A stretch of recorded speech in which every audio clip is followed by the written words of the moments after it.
dia, senhoras e senhores. É com muita satisfação que damos início a mais um painel do nosso evento, que tem por objeto o seguinte tema: perfis comportamentais do consumidor, as possibilidades e os limites do tratamento de dados para fins de estratificação, segmentação e categorização. Integram este painel, eu já passo a convidar para que integre a mesa as seguintes pessoas: Joyce Ariane de Souza, Mário Viola de Azevedo Cunha, Ricardo Murichita Vada e Veridiana Alimonte.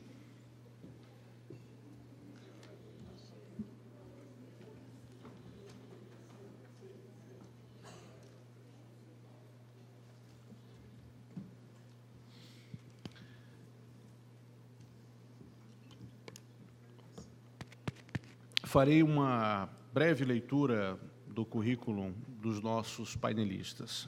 A Joyce Ariane de Souza é doutoranda e mestre em Ciências Humanas e Sociais pela Universidade Federal do ABC. Pesquisadora do Laboratório de Tecnologias Livres dessa mesma universidade, dedica-se aos estudos das relações entre comunicação e tecnologia, controle e privacidade, práticas colaborativas na internet.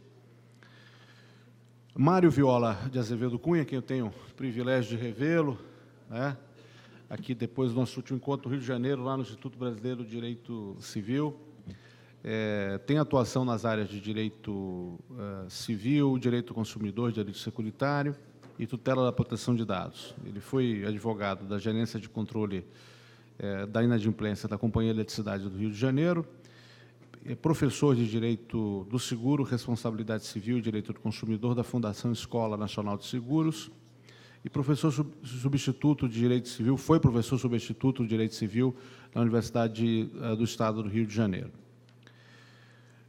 Tem como títulos acadêmicos título de mestre em Direito Civil pela Universidade do Estado do Rio de Janeiro, Master of Research pelo Instituto Universitário Europeu, na Itália, e pós-graduado em Direito Privado pela Universidade Federal Fluminense. O Ricardo eu não vejo, então passo também a leitura do currículo da Veridiana Altimonte. A Veridiana é mestre em Direito Econômico pela Faculdade de Direito Largo São Francisco, da Universidade de São Paulo, foi advogada do IDEC entre 2011 e 2015, e também foi conselheira titular do Conselho Gestor da Internet como representante do terceiro setor na gestão de 2011 a 2013.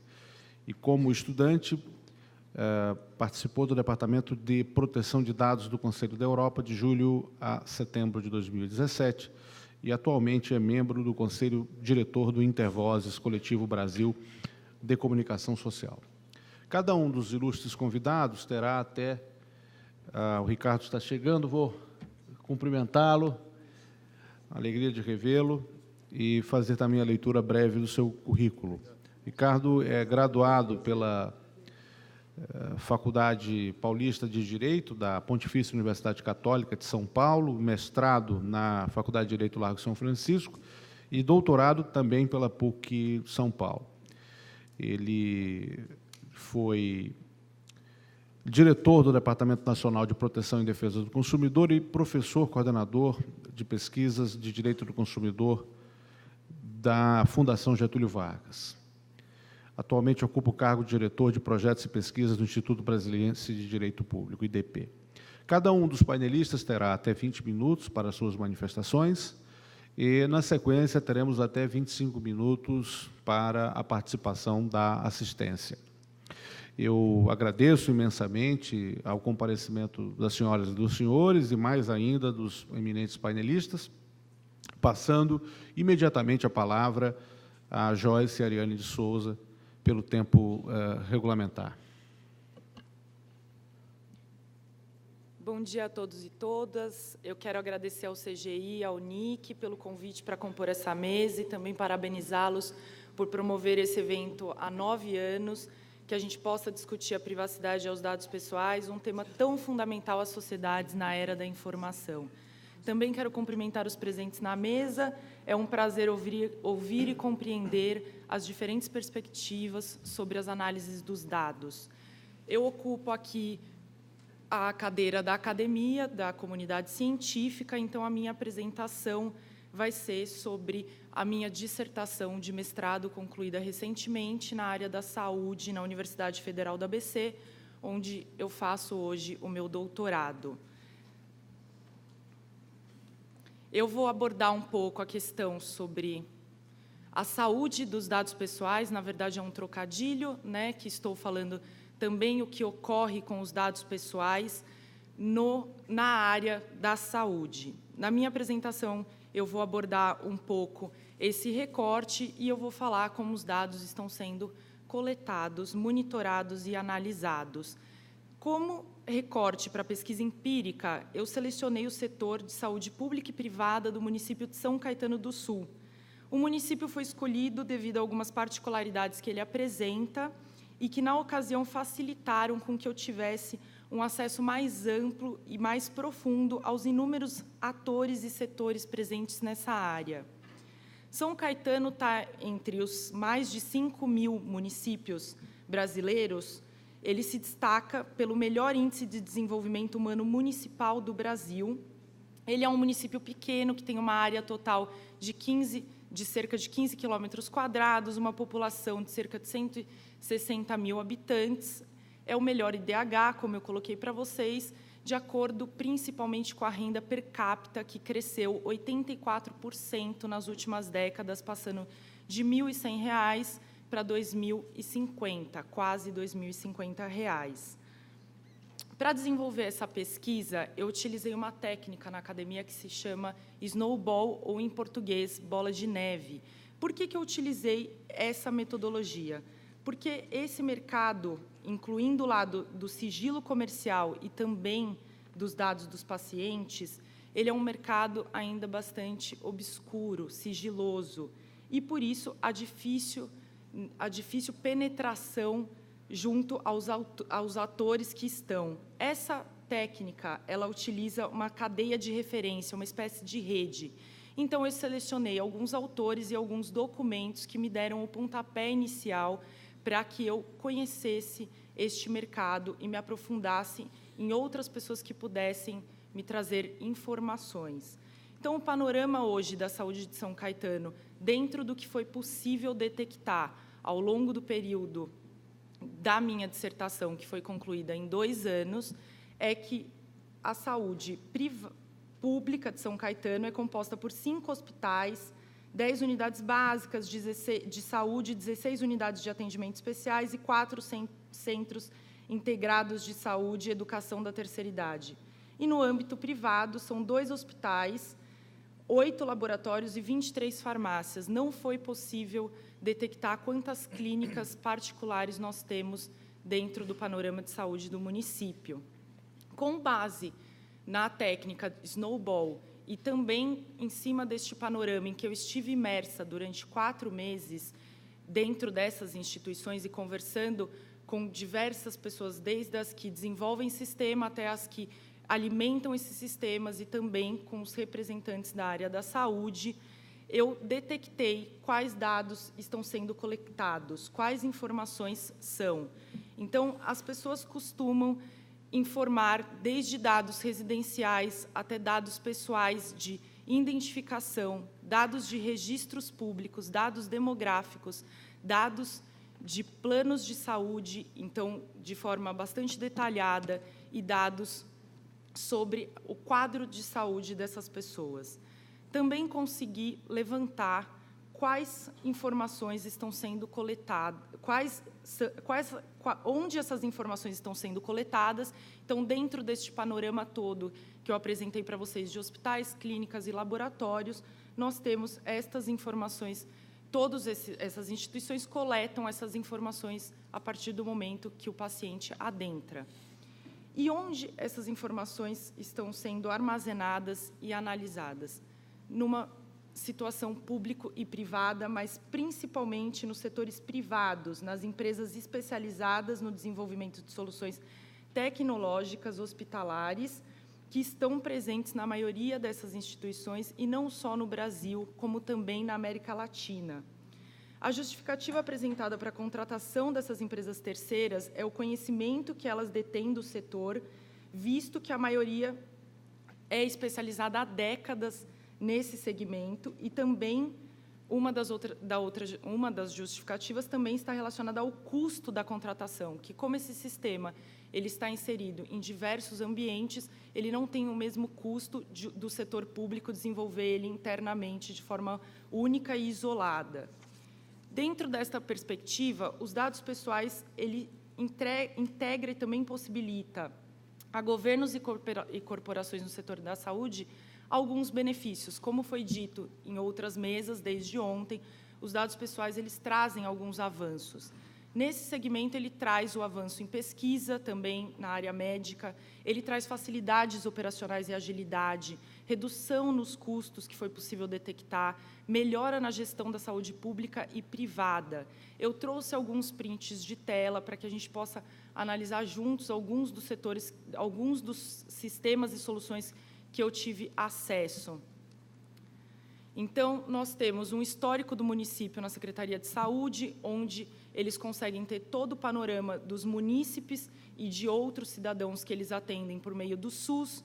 Eles têm também uma questão de um carrinho locker, que funciona como dispensação de medicamentos, em que, por meio de um código de barras, o hospital consegue detectar quem indicou esse medicamento, qual foi o médico responsável, qual foi o enfermeiro que administrou, qual foi o paciente que recebeu, o horário. Então, com isso, ele consegue ter uma visão muito mais ampla do que está acontecendo dentro da dispensação de medicamentos.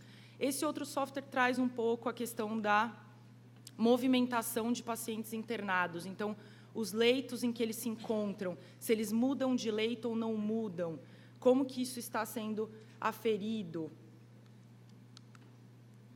Só que também os dados pessoais, além de trazerem os benefícios e os avanços para a gestão da saúde, ele também tem trazido questões que merecem destaque e preocupação, que é a questão da vigilância, da venda dos dados pessoais, da estratificação, das classificações e do controle por governos e corporações. Podemos ver um excesso nas coletas. Por exemplo, ao adentrar uma instituição hospitalar, um munícipe tem que registrar a religião. E aí eu me pergunto, por que ele precisa dizer, no ambiente da saúde, a religião dele? O que isso afere em estudos relacionados à área da saúde? Qual o impacto que isso tem? E na gestão pública? Por que temos que colocar a nossa religião em formulários como esse? Isso são questões que, se tivermos uma lei de proteção geral de dados, ao meu ver, mas sem uma autoridade nacional, isso não se resolverá, porque são os excessos que estão ocorrendo na área da saúde médica. Isso sem falar nas farmácias, das quais eu coloco como tema farmácias um capítulo à parte. Dentro das farmácias que eu tive acesso e consegui realizar entrevistas, essas entrevistas foram de formas anônimas, mas todas foram gravadas e consentidas em termos. A Drogazil e a Droga Raia são parceiras, elas têm como parceiras 106 planos de saúde em que elas concedem descontos nos medicamentos. A Droga São Paulo apresenta 30 parcerias com planos de saúde e, recentemente, ela começou uma nova modalidade, que é um convênio com empresas, da qual não sabemos quais são as empresas parceiras. Para que você saiba se a sua empresa é parceira ou não, você precisa digitar o seu CPF no site da Droga São Paulo e da Drogaria Pacheco. Em uma das entrevistas, eu recebi a seguinte informação: o percentual de redução, desconto nos produtos e medicamentos varia. No caso dos genéricos, os descontos podem chegar até 75%. Já entre os medicamentos de referência, a redução média é de 30%. E aí, em uma das explicações que eu obtive, como que são passados esses dados ao mercado segurador? Existe uma central de uma dessas drogarias que trabalha exclusivamente nesse setor e envia mensalmente para as seguradoras e para as empresas um relatório detalhado de cada cliente que utilizou o serviço de desconto. No relatório vão os dados do cliente. No caso, os clientes oriundos de planos de saúde, é obrigatório registrar o número da carteirinha, quais produtos e medicamentos ele adquiriu, então não são só medicamentos, mas produtos também, por qual meio, via rede física ou site, e a forma de pagamento. Para as empresas conveniadas, eles enviam algo similar, mas com o número de registro da pessoa na empresa. Com base nisso, fica a questão e a reflexão. Este mercado das farmácias ainda é bastante obscuro. Não conseguimos detectar exatamente por que dessas parcerias, por que esses descontos avançam e conseguem proporções tão grandes. Né? O que isso ocorre? É um capitalismo informacional aferido em cima dos insumos geridos por dados pessoais? O que está ocorrendo dentro deste setor? E aí fica a questão. Temos escolha de dar o CPF ou não neste mercado? Em um país onde o nosso salário mínimo gira em torno de R$ 954, onde temos 13 milhões de desempregados, é uma escolha dar o CPF ou conseguir até 75% de desconto? Como regulamentar este mercado? Como extrair os benefícios dos dados pessoais, mas como também colocar limite nos excessos? Como permitir que isso se torne transparente à população, que ela saiba aonde esses dados cadastrados nas farmácias estão sendo armazenados e categorizados? Um pouquinho sobre essa questão do mercado de farmácias e o mercado segurador. Em 2008, teve a grande reportagem de denúncia nos Estados Unidos, em que um jornalista mostrou que milhões de registros de farmácia estavam sendo vendidos para seguradoras, ansiosas por ganharem vantagens competitivas, evitando como clientes as pessoas suscetíveis de incorrer em altas taxas médicas, uma vez que 1% dos doentes representa mais de 1/5 dos custos de cuidados com saúde e 5% representam quase metade dos custos às seguradoras com a opção de escolher metade dos custos. As seguradoras com a opção de escolher a cereja saudável em vez do limão podre podem ter muito mais lucro do que aquelas que aceitam a todos. Será que é isso que também está acontecendo na nossa rede de farmácias no Brasil? É uma questão que fica para futuras pesquisas em relação a essa relação de descontos e produtos farmacêuticos. Os dados pessoais também, outra coisa que precisamos falar no quesito estratificação, uma das palavras utilizadas nesse painel, é que as pontuações de saúde já existem. E, segundo Frank Pasquale, no livro The Black Box Society, diz que uma pontuação corporal pode algum dia ser mais importante do que sua pontuação de crédito. Um outro pesquisador, chamado David Lyon, que estuda a questão de vigilância no Canadá, diz que tais sistemas são meios de classificação social, de ordenamento social, amplamente não inspecionados e não regulamentados. Eles afetam as suas chances e escolhas e, como tal, exigem ser reconhecidos. Além disso, seu crescimento exige um exame ético, como disse o nosso professor na mesa anterior, e do qual concordo plenamente, e um envolvimento democrático, porque não temos setores multissetoriais discutindo a questão da agência nacional. Por que não ampliar essa discussão? Por que não criar a agência nacional com diversos stakeholders para que possam discutir isso? Porque, na minha concepção, esta questão extrapola o direito e extrapola a questão tecnológica. O poder discriminatório da vigilância contemporânea é exercido por grandes organizações que têm interesses fortes em dados pessoais valiosos. As pessoas de quem tais dados são abstraídos enfrentam uma desvantagem enorme a esse respeito.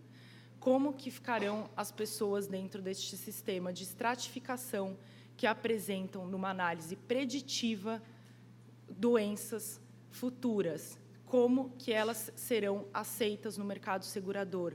Como elas serão tratadas dentro do SUS? São questões que ainda não estão em pauta para a grande maioria da sociedade e que, em eventos como esse, conseguimos apontar e mostrar a importância de análises e debates em cima disso. Eu agradeço a participação de todos.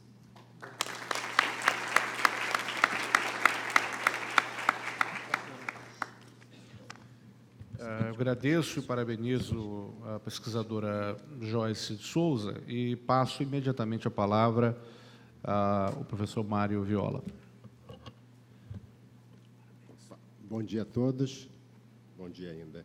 Queria agradecer ao Bruno Bione e ao Danilo Doneda por terem viabilizado a minha participação hoje aqui, e à Confederação das Seguradoras, que, por fim, também indicou meu nome para a fala de hoje. Cumprimentar o CGI e o NIC-BR por esse evento, que já ganhou a relevância. Enfim, hoje posso dizer com tranquilidade que é o evento sobre proteção de dados e privacidade mais importante do país, já está, com certeza, dentro do cenário internacional. E gostaria de fazer dois comentários preliminares. O primeiro, que é muito difícil ter que falar num painel depois de ouvir a fala inspiradora do professor Abramovay. Enfim, essa ideia de ética e a relação com os dados, eu acho que é justamente o que vai nortear o nosso painel, enfim, porque a questão da segmentação, a questão da classificação, enfim, está diretamente relacionada aos limites de ética, e não à toa, enfim, as principais universidades do mundo, enfim, posso citar Oxford e Stanford, estão oferecendo cursos de graduação que mexam justamente a ciência da computação e a filosofia, enfim, a ética em geral. Eu acho que esses são os caminhos para que a gente tenha uma regulamentação, enfim, um controle, uma limitação do que você pode fazer em termos de segmentação. Quero fazer uma outra observação preliminar, enfim, apesar de eu estar falando pela sociedade, enfim, pela Confederação das Seguradoras, eu estou falando na qualidade de consultor sobre o tema da proteção de dados pessoais, não como representante do mercado. Então, enfim, para algumas questões de mercado, eu não tenho nem a competência, nem o mandato para falar, enfim. Foi interessante começar esse painel e já ver a importância da privacidade, da proteção de dados para muitas coisas. Só na biografia que me foi apresentada hoje, eu já vi que a gente precisa realmente de uma lei de proteção de dados e de exercer os direitos de acesso e de controle das informações. Porque, pela biografia que me foi apresentada, eu parei pelo menos 10 anos atrás. Enfim, eu ainda não tinha feito um doutorado, eu ainda não tinha publicado livros, eu ainda não tinha trabalhado para a Unicef, eu ainda não tinha trabalhado como acadêmico, enfim. Então, eu acho que é importante realmente a informação sobre a proteção de dados para que a gente tenha um controle maior das nossas informações. Eu acho que é um pouco nessa linha que eu vou falar nessa conversa hoje. E também vou tomar liberdade de dizer que não vou me limitar a falar como representante do setor privado, do setor público. Eu acho que a gente tem a possibilidade de falar como um técnico da área, enfim, como, felizmente ou infelizmente, eu tenho muitos chapéus. Eu vou falar hoje como um técnico, vou tentar tocar os problemas da forma que me parecem mais adequados e tentar, talvez, tratar um pouquinho do problema como ele já é hoje. Enfim, a gente falou muito do PLC ontem, enfim, a discussão do dia até às 9 da noite foi basicamente sobre o PLC, mas hoje a gente já tem normas de proteção de dados que atuam no Brasil, então vou tentar um pouco tratar sobre esse panorama. Já usei esses meus 4 minutos, 3 minutos e pouco preliminares, mas então eu vou agora concentrar na fala principal. Enfim, na verdade, quando o Bruno me apresentou a possibilidade de falar nesse painel, enfim, sobre perfis comportamentais, senti um pouco assim, desafiado, enfim, para saber como enquadrar essa questão dos perfis dentro do que eu acredito sobre a proteção de dados pessoais e dentro da atividade securitária. Então, eu basicamente vou tratar nessa breve apresentação sobre a generalização, estratificação, segmentação e categorização, enfim, que são práticas do setor de seguros. Enfim, eu vou, dentro do possível, fazer referência ao setor de seguros, já que me possibilitaram de falar nesse evento, mas não só do setor de seguros. Vou falar da ideia também de assimetria da informação, que seria uma das bases para justificativa de segmentação e de categorização. Vou falar dos limites atuais que a gente tem hoje, enfim, em termos de segmentação, de classificação, de controle das informações. Vou falar um pouquinho do regulamento europeu e, por fim, vou fechar com o nosso PLC, enfim, a gente ainda não tem ele como lei, enfim. Vou tentar mostrar algumas distinções entre o PLC e a própria GDPR no que toca a análise de perfis, enfim, processos decisórios automáticos, que, assim como o professor Abramovay, eu acredito que sejam dois os principais, enfim, pelo menos na atualidade, possíveis limites, né? Os limites relacionados à ética e à moral, enfim, que teriam, se fala hoje em ética por padrão e ética por definição, enfim, então a gente tem essa ideia também da ética e da privacidade, então são dois conceitos, agora se fala de privacy by design e de ethic by design, então a gente tem dois modelos, enfim, o modelo regulatório clássico da proteção de dados, que vai controlar, enfim, o que está saindo da black box, que muito se falou ontem, e está entrando na black box, e vai ter aquele do meio, enfim, que a gente acredita que seja muito mais numa questão de tratamento de valores éticos e conscientizar os cientistas da computação já no momento da concepção dessas novas tecnologias.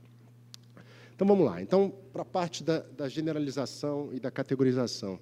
Vocês me desculpem se eu mexer um pouco a cadeira, mas eu acho que o cacuete da aula eu fico um pouco incomodado de ficar sentado para falar.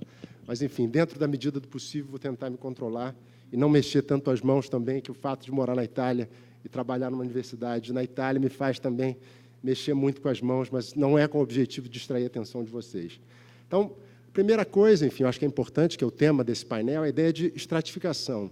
Estratificação passa por uma ideia de generalização. Enfim, você, para estratificar, para dividir, para classificar pessoas ou coisas em diferentes categorias, você tem que tratar elas de uma forma genérica. Enfim, então, você estabelece que as pessoas do lado esquerdo da sala, eu vou tratar como grupo do lado esquerdo. O grupo do meio, eu estou generalizando, todas fazem parte desse grupo, a mesma coisa com as pessoas do lado direito. Isso funciona para todas as coisas. E o nosso cérebro funciona também nessa lógica da estratificação e da categorização. Quando você olha para alguém, você já identifica aquela pessoa, o seu cérebro, enfim, quase que automaticamente, em padrões pré-estabelecidos na sua cabeça. Quando você olha para alguém e diz, poxa, eu fui com a cara dessa pessoa, ou eu não fui com a cara dessa pessoa, isso está relacionado, enfim, a preconceitos, a critérios, a questões previamente, enfim, pensadas e vividas na sua experiência de vida. Então, as atividades, tanto cotidianas como as atividades econômicas, elas trabalham com essa ideia de categorização, de classificação, de segmentação, e não existe, a priori, nada de mal nisso. Enfim, categorizar e classificar não é um problema per si. O problema é você saber exatamente os limites para essa classificação, que é o que a gente vai discutir nesse painel, e hoje eu vou tentar, de alguma forma, contribuir nesse debate. Bom, essa classificação e segmentação, enfim, para o setor de seguros e para os setores econômicos de uma maneira geral, ela tem como escopo delimitar risco, estabelecer perfis de risco. E por que isso é importante?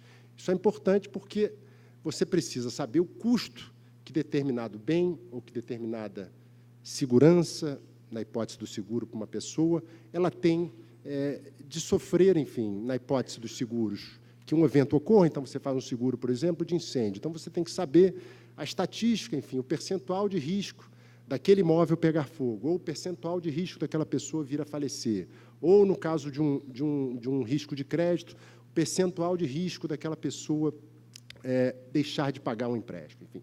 Então, esses riscos, essas análises de perfil de risco, elas se baseiam em informações pretéritas, enfim, baseadas, claro, nessas categorizações previamente feitas. Aqui eu coloquei alguns exemplos de informações que são utilizadas para diversas questões, como idade, gênero, localização, né, o uso do CEP e CPF, endereço de residência, enfim, por caso de seguro, mas poderia ser também, enfim, se a pessoa possui algum histórico de doença, enfim, se a pessoa exerce algum tipo de atividade insalubre, enfim, que apresenta uma série de riscos. Enfim, nessa ideia de criação de perfil, estabelecimento de riscos, enfim, é lógico que a gente tem que pensar em limites. A professora Joyce falou no início da fala dela, enfim, da questão do mercado de saúde suplementar e da necessidade de estabelecer limites. Eu acredito que realmente a gente precisa estabelecer limites. Essa questão das farmácias é algo, como cidadão, me inquieta, porque eu vim de férias ao Brasil tem umas 2 semanas e fui em 2 farmácias, me perguntaram todas as vezes que eu fui se eu precisava de um cartão, enfim, se eu tinha algum cartão de seguro para possuir algum tipo de desconto. Eventualmente, eu posso imaginar possibilidades de utilização legítima. Posso imaginar também, eu posso ressaltar também, que, por exemplo, questões relacionadas à saúde per se, para o seguro-saúde, no Brasil, no modelo como ele é estabelecido, elas não têm uma relevância de exclusão dentro desse mercado, né? A lei que trata dos planos de saúde, a 9656, ela deixa claro que você não pode negar uma cobertura de seguro-saúde por questões de doença. Você tem um critério para estabelecimento de uma cobertura temporária, que vai de 180 dias a um ano, enfim, mas você não pode excluir aquela cobertura. Você tem um exemplo também da utilização de dados genéticos, enfim, que tem um potencial discriminatório mais elevado. Você vê pegar a experiência europeia, eu acho que só a Holanda e a Inglaterra são países que reconhecem a possibilidade de dados genéticos para fins de seguro de vida, mas para doenças específicas. Na Inglaterra tem uma única doença, que é o mal de Huntington, que é uma doença degenerativa, que se a pessoa tiver, eles podem usar, enfim, essa informação para essa doença específica e podem usar para certos tipos de seguro de uma cobertura no valor muito maior do que a média da população. Então, tem várias limitações. Até os Estados Unidos, enfim, que são um país considerado muito liberal com o uso de dados, para fins de dados genéticos, para fins de seguro-saúde, existe uma lei federal americana que impede esse uso de dados genéticos, enfim, de realização de exames genéticos para fins de seguro, enfim. Então, existem valores morais que são representados em normas e que estabelecem limites para o tratamento de dados, não só para o setor de seguros, mas de diversos outros setores. Então, já existem, enfim, pelo menos no Brasil, para fins de seguro-saúde, alguns limites para essa utilização.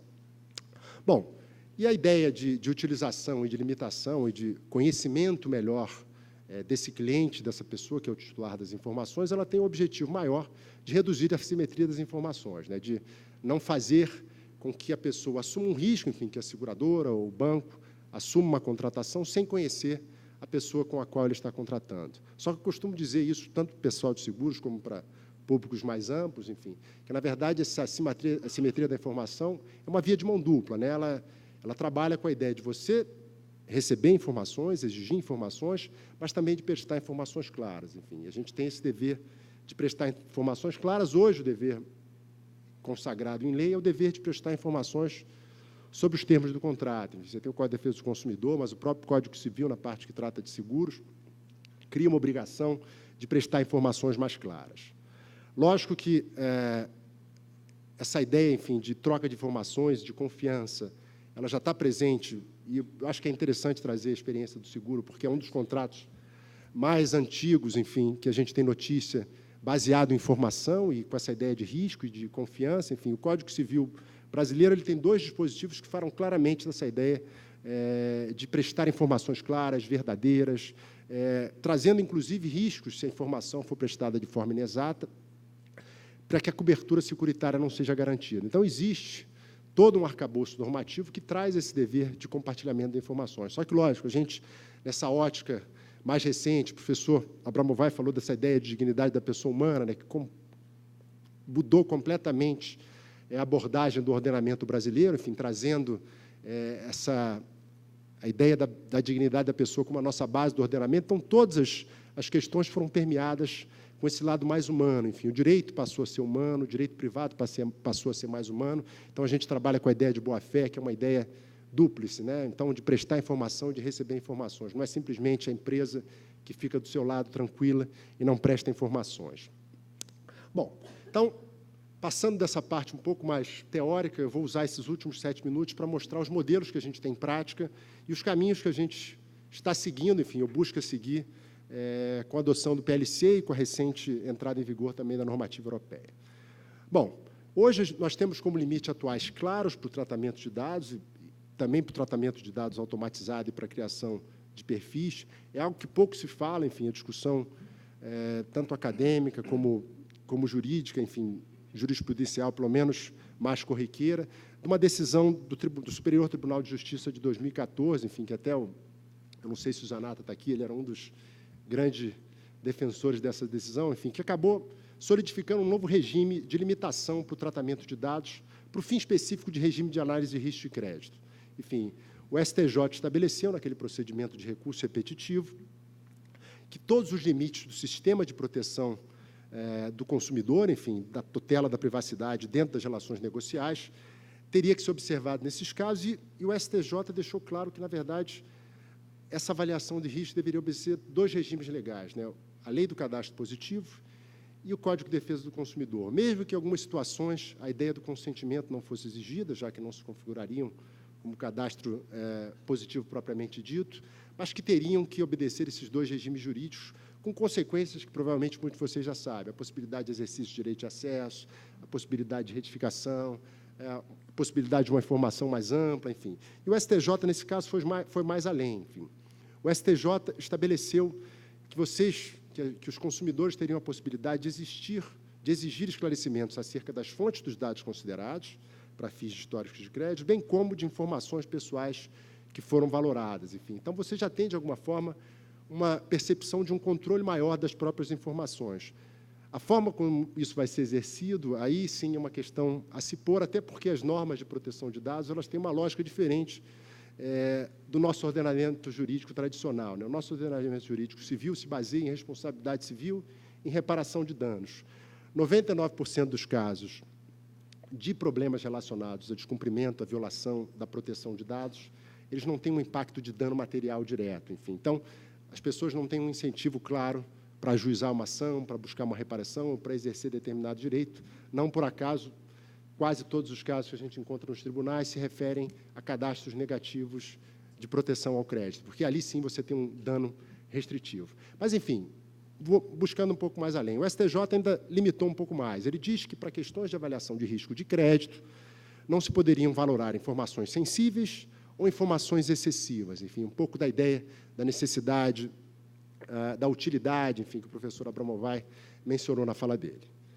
Pois bem, então, temos o regime já específico para os sistemas de avaliação de risco de crédito, enfim, ou para avaliação de risco de crédito em geral. Lógico que o Código de Defesa do Consumidor também se aplica, eu vou falar dele um pouquinho mais à frente. Mas temos também os limites impostos pelo Marco Civil da Internet.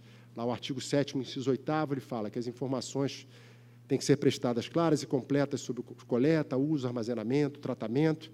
Então, já diz que o titular do dado, nesse caso, o usuário de uma aplicação de internet, que ele tem o direito de receber essas informações claras. Também se fala da ideia de finalidade, né? Então, o dado tem que usar para uma finalidade específica, que seja justificada pela sua coleta. Então, mais uma vez, a ideia de finalidade, utilidade, necessidade, que não seja vedada pela lei, ou, enfim, que esteja especificado nos contratos de prestação de serviço ou termos de uso. Então, a gente já tem alguns mecanismos no nosso ordenamento hoje que estabelecem limites para essa segmentação, para essa classificação ou para o tratamento de dados em geral.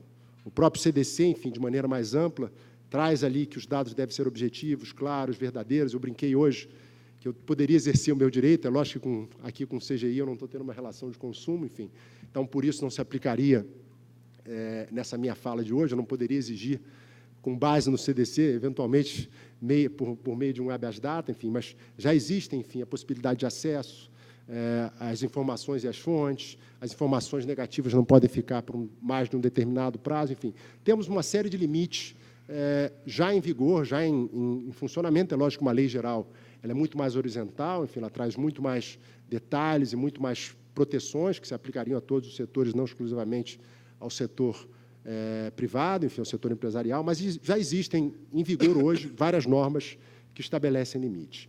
Eu vou trazer agora, nesses últimos 2 minutos, só para a gente fechar, enfim, um pouco da experiência europeia, enfim, do regulamento europeu que tanto se falou, enfim, que ele fala de uma ideia de definição de perfis, enfim, traz uma definição do que seriam essas definições de perfis, enfim, uma espécie de segmentação, dizendo que questões para análise e previsão de aspectos relacionados ao desempenho profissional, situação econômica, saúde, enfim. Vocês me desculpem a redação de algumas palavras, mas esse é o texto original em português, na versão de português de Portugal, apesar do acordo bibliográfico, a gente ainda tem diferenças nos textos adotados pela União Europeia, enfim, então tem algumas diferenças. Você tem um pouco mais, enfim, a questão das decisões automatizadas, enfim, a possibilidade de ter algum controle da lógica que baseia, que fundamenta essas decisões automatizadas. Existem alguns direitos também que o próprio titular pode exercer. Um dos mais importantes talvez seja o direito de oposição, de você ser contra um tratamento automatizado, mas isso nas hipóteses em que o consentimento seja a base legal para esse tratamento, enfim, com exceção do marketing direto, que não existe essa ressalva do consentimento.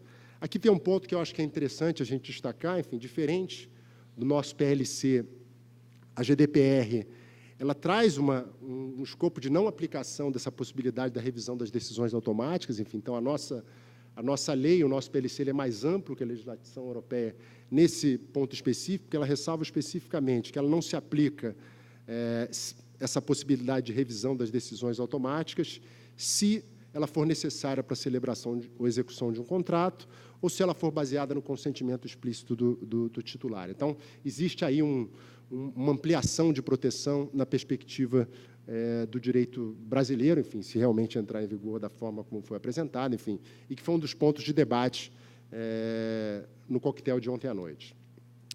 Bom, só para fazer um ponto específico, que essa questão do monitoramento de perfil e de comportamento é uma das bases legais para exportação do modelo europeu. Então, se você estiver fora da Europa, monitorar europeus, enfim, ainda que não seja com um escopo diretamente econômico, como no caso do Cambridge Analytica, por exemplo, você vai ter que se conformizar. E, por fim, enfim, falando do nosso PLC, ele faz, enfim, vou terminar os 15 segundos para a gente fechar. Então, ele tem uma previsão do princípio da não discriminação, enfim, que ele estabelece o que seria um processo de segmentação ou de classificação ou de categorização discriminatório, que seriam exclusivamente aqueles ilícitos ou abusivos, a definir, a delimitar o que será interpretado como abusivo ou ilícito, enfim, mas imagino aquilo que não tenha respaldo legal ou que seja contrário, eventualmente, à moral e aos bons costumes, enfim, a gente vai ter que interpretar quando a lei entrar em vigor, e a possibilidade de revisão, enfim, dessa base, desses tratamentos automatizados, sem nenhum tipo de limitação, como ocorre no modelo europeu. Bom, agradeço a atenção de vocês e a paciência, enfim, vou estar pronto para os debates depois, no final do painel. Muito obrigado.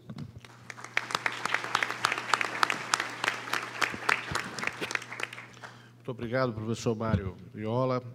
Passo a palavra a Meridiana Alimonte, que foi conselheira titular do CGI de 2011 a 2013. Muito obrigada. Bom, também ainda bom dia, né, a todas e a todos. Como todos que me antecederam, eu gostaria de agradecer ao convite também, parabenizar por essa longa história longa e qualificada história de discussões sobre a privacidade e proteção de dados que o Comitê Gestor da Internet nos permite, nos disponibiliza. E agora vou conversar com vocês como analista de políticas da América Latina da Electronic Frontier Foundation, que é uma organização que foi fundada nos anos 90, nos Estados Unidos, justamente com o intuito de defender as liberdades e direitos civis na internet, e que tem a privacidade como um desses pilares fundamentais, né? Então, começo com uma apresentação mais geral e depois entro em um aspecto específico da coleta e tratamento de dados para publicidade online. Eu preciso... Muito bem. Então, dentro desse debate, né, de perfis comportamentais, uma questão crucial, e crucial também para a EFF, são os sistemas de rastreamento implementados pela indústria de publicidade online, que estão espalhados por toda a web e que coletam informações sobre as atividades online dos usuários, monitorando e criando perfis a partir dessas atividades. Tem uma pesquisa de janeiro de 2016, por 2 pesquisadores da Universidade de Princeton, que mediu um pouco mais de 1 milhão de sites e verificou o número de terceiros rastreadores, né? Não o próprio site, fazendo uma verificação. Minha garganta não está colaborando, né?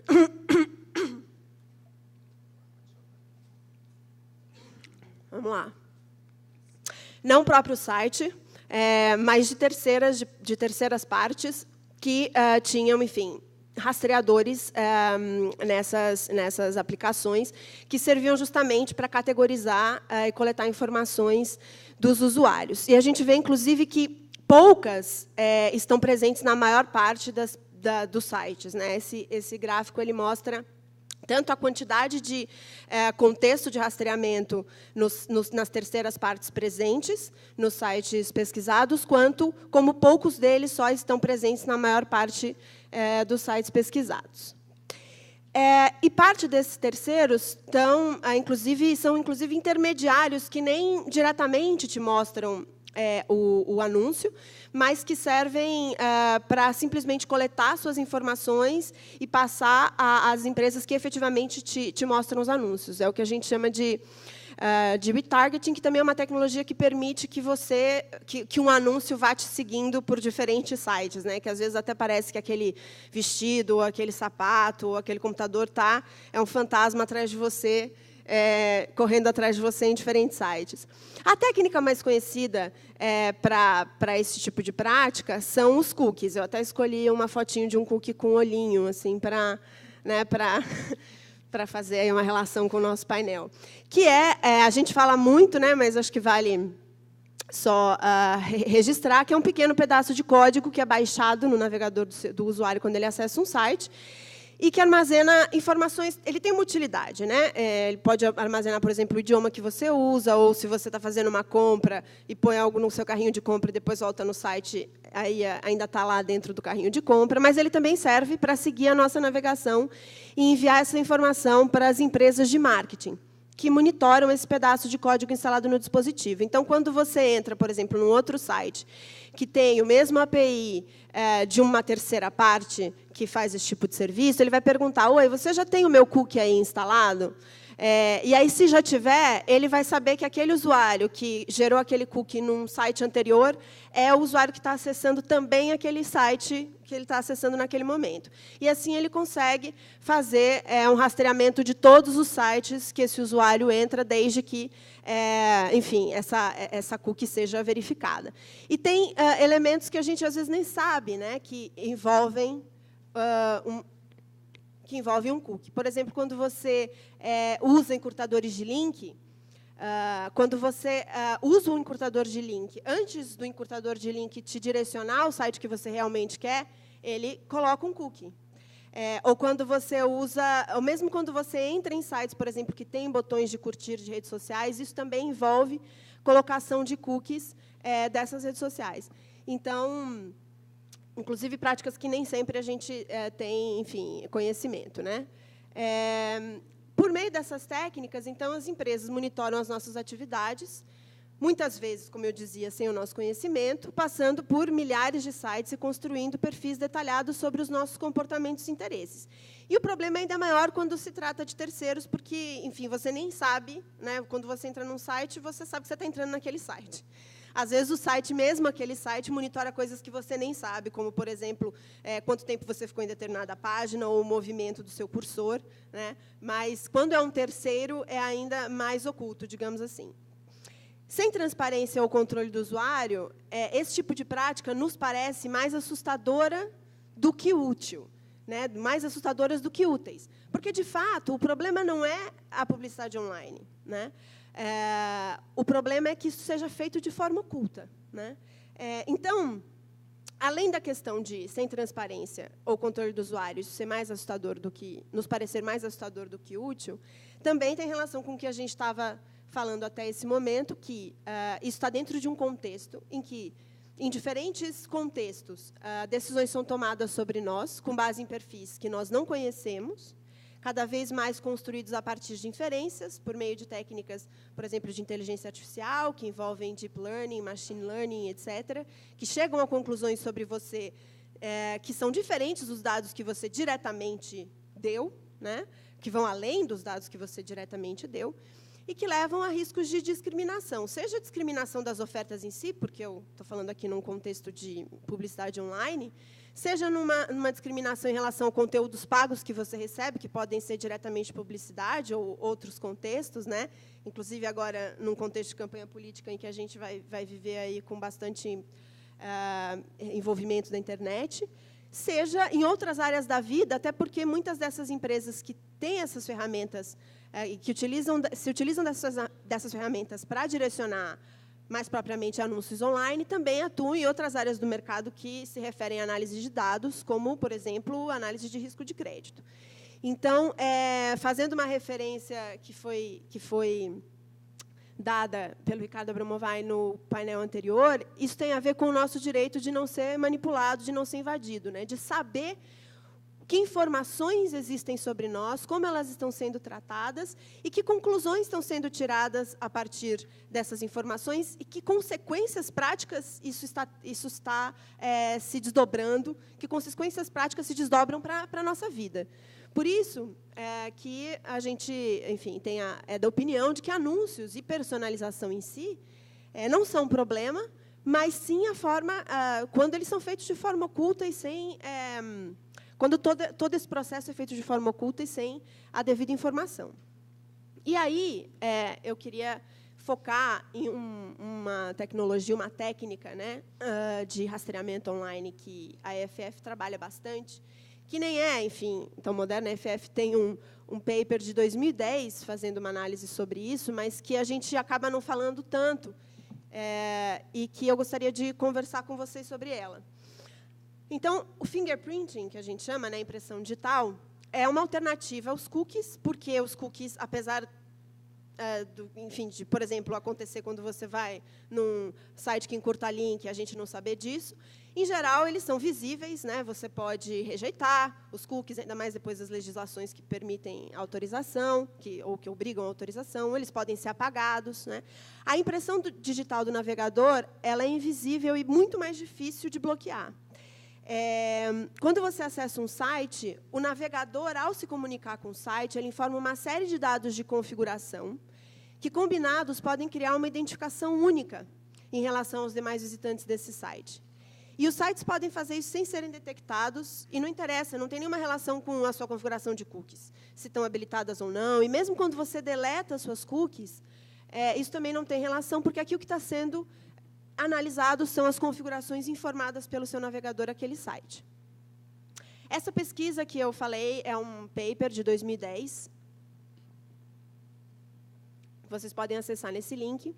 Foi escolhido um algoritmo específico de fingerprinting e foram coletadas impressões de uma amostra aí de mais de 470 mil navegadores participantes, em que se verificou o seguinte: em um pouco mais de 83% dos casos dessa amostra, se criava uma impressão digital única do navegador. Em 5%, um pouco mais de 5%, as configurações informadas pelo navegador só se pareciam, só eram iguais a de outro navegador.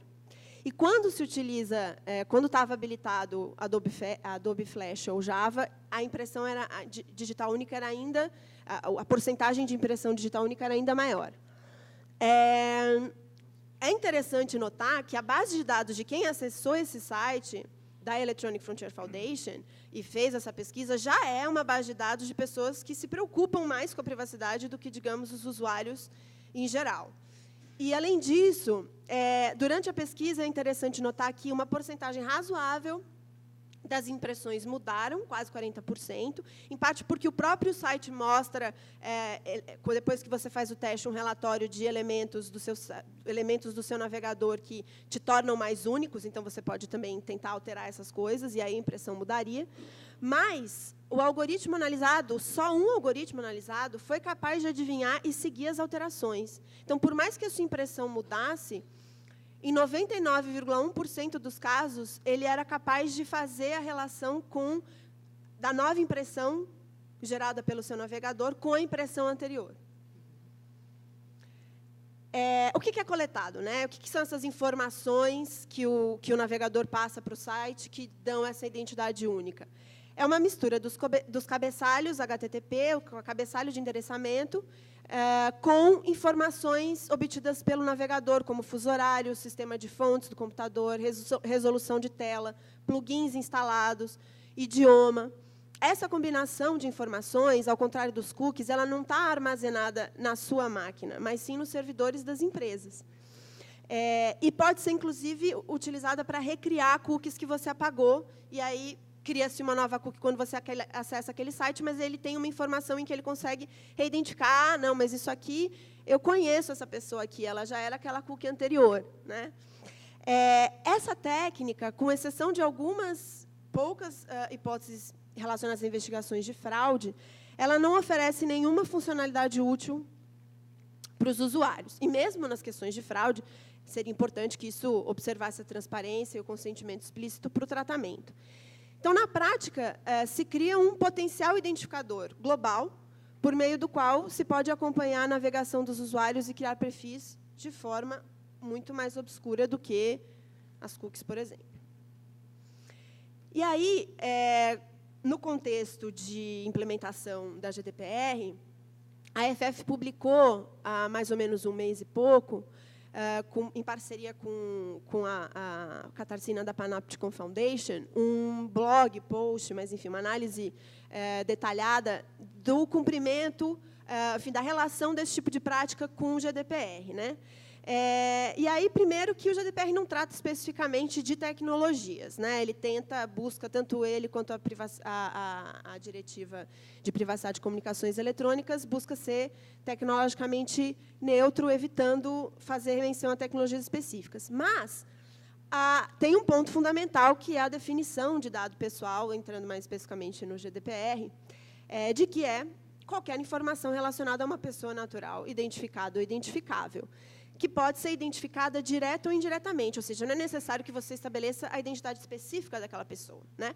Mas, se ela pode ser identificada indiretamente, e, a partir disso, se fazer inferência sobre ela como uma identidade única, isso é considerado um dado pessoal. E o objetivo do fingerprinting é justamente essa habilidade, né, de indiretamente identificar usuários únicos dentre todo o mar de usuários da internet, criar perfis comportamentais a partir dele, para, finalmente, direcionar anúncios a essas pessoas. E, nesse mesmo sentido, falando de anonimização, perfilamento e etc., o Article 19 Working Party, que é um conselho consultivo das autoridades de proteção de dados europeia, já há algum tempo, elaborou opinião dizendo que, se o propósito da atividade é justamente a identificação, os reguladores devem presumir que o controlador provavelmente dispõe de meios técnicos razoáveis para identificar as pessoas, já que o processamento dessas informações só faz sentido se permitir a identificação de indivíduos específicos. Dito isso, então, o fingerprinting está submetido, né, a impressão digital está submetida às normas do GDPR. E aí, diante disso, né, ele seria permitido, de acordo com essa regulação, dos 6 fundamentos legais para o tratamento de dados pessoais se destacam o consentimento e o legítimo interesse de quem monitora. Em relação ao consentimento, as empresas teriam que revelar o uso dessa técnica de impressão digital e obter consentimento livre, específico, informado e explícito, o que não acontece e o que, na opinião, pelo menos na avaliação da EFF, dificilmente aconteceria, porque a falta de transparência e a invisibilidade da técnica é praticamente parte da natureza do fingerprinting. Ele vem como uma alternativa a técnicas que eram mais transparentes. E o legítimo interesse, primeiro, ele deveria passar pelo teste de se os direitos fundamentais e liberdades do usuário não se sobrepõem ao interesse de ele ser rastreado, ou da empresa rastreá-lo, que, nesse sentido, já é um teste que me parece que os direitos fundamentais têm preponderância, e se essa prática está de acordo com as expectativas razoáveis do usuário. Eu imagino que, embora estejamos numa plateia bastante especializada em relação à privacidade e proteção de dados, boa parte das pessoas aqui não sabiam que, ao seu navegador, ao acessar um site, passa informações a esse site de forma a te identificar unicamente. Então, em termos de expectativas razoáveis, também não me parece que seja algo que se enquadre nesse campo. Para além disso, se passado do teste, deveria expor a justificativa do legítimo interesse aos usuários, em conjunto com informações detalhadas sobre essa prática. E, como objetivo a publicidade, o usuário também poderia simplesmente dizer não, se não concordasse com a justificativa do legítimo interesse. Também não é assim que isso é feito atualmente, e também, na nossa avaliação, dificilmente seria feito dessa forma. Então, é por isso que nós consideramos que, diante do GDPR, esse tipo de prática deveria ser revista. E aí, enfim, só uma observação sobre a privacidade, a diretiva de privacidade de comunicações eletrônicas, que também por meio dela seria necessário o consentimento. E aí, em relação a ferramentas, né, que podem nos ajudar, não só em relação ao fingerprint, mas a rastreamento online de forma geral, O Panopticlick é a ferramenta que deu origem àquele paper de 2010 e que ainda, enfim, está em operação e é constantemente atualizado. Ele verifica o quanto o seu navegador tem o site lá embaixo, o quanto o seu navegador e extensões oferecem proteção às ferramentas de rastreamento online. Verifica também o caráter único do seu navegador e como ele se compara ao de outros visitantes. Ele diz, olha, o seu navegador é único em relação a tantos milhões de navegadores que foram pesquisados nos últimos 45 dias, e aí detalha as características e o quanto isso te torna mais ou menos único em relação aos outros navegadores. Então, ele gera esse resultado para você e resultados anônimos que integram relatórios gerais da EFF sobre esse tipo de prática. E o Privacy Badger, que não é um bloqueador de publicidade, porque, como eu disse, a questão toda não é necessariamente receber a publicidade, o problema é ser rastreado e não ter controle sobre isso, né? Então, ele é basicamente uma ferramenta de privacidade, é uma extensão que impede que anunciantes e outros terceiros rastreadores façam isso secretamente, sem a sua autorização, e aí ele verifica, ele não faz como os adblockers, com uma lista de sites que deveriam ser bloqueados, ele vai verificando, a partir da sua navegação, aqueles sites que colocam rastreadores com uma alta taxa de identificabilidade, que te torna único em relação aos demais. E aí ele vai bloqueando esses domínios depois de uma análise que passa por 3 strikes, né, 3 tentativas. Em relação à impressão digital do navegador, ela é muito mais complexa e sutil, como eu já vinha dizendo, então não bloqueia todos, bloqueia uma parte delas.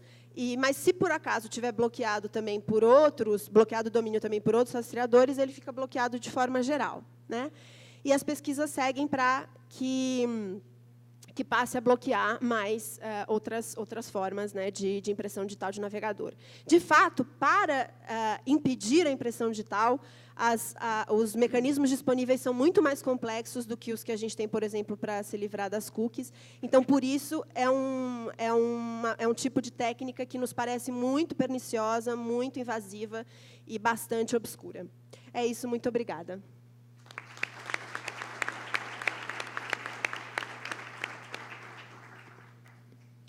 Agradeço a doutora Viridiana Alimonte e passo a palavra ao queridíssimo professor Ricardo Morishita Vada.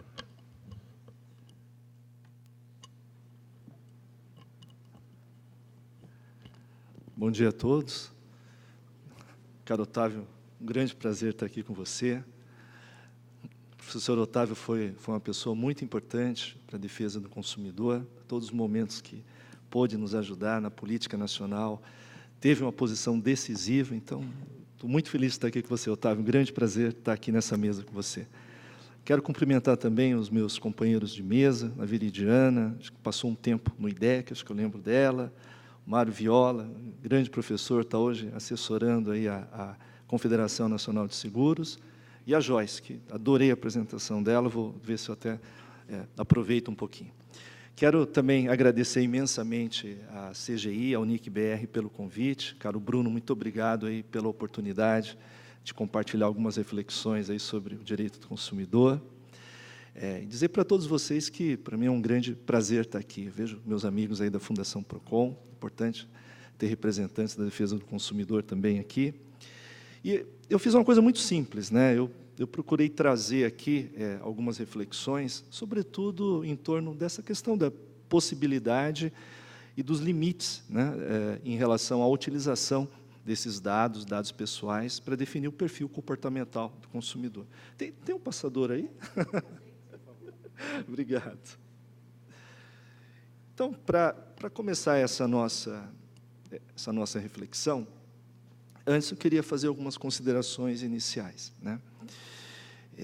A primeira delas é que eu vou trazer uma perspectiva dessas discussões para a área que eu tenho mais familiaridade, onde eu posso compartilhar um pouco essa minha experiência com todos vocês. Então, quero fazer isso na perspectiva da proteção do consumidor.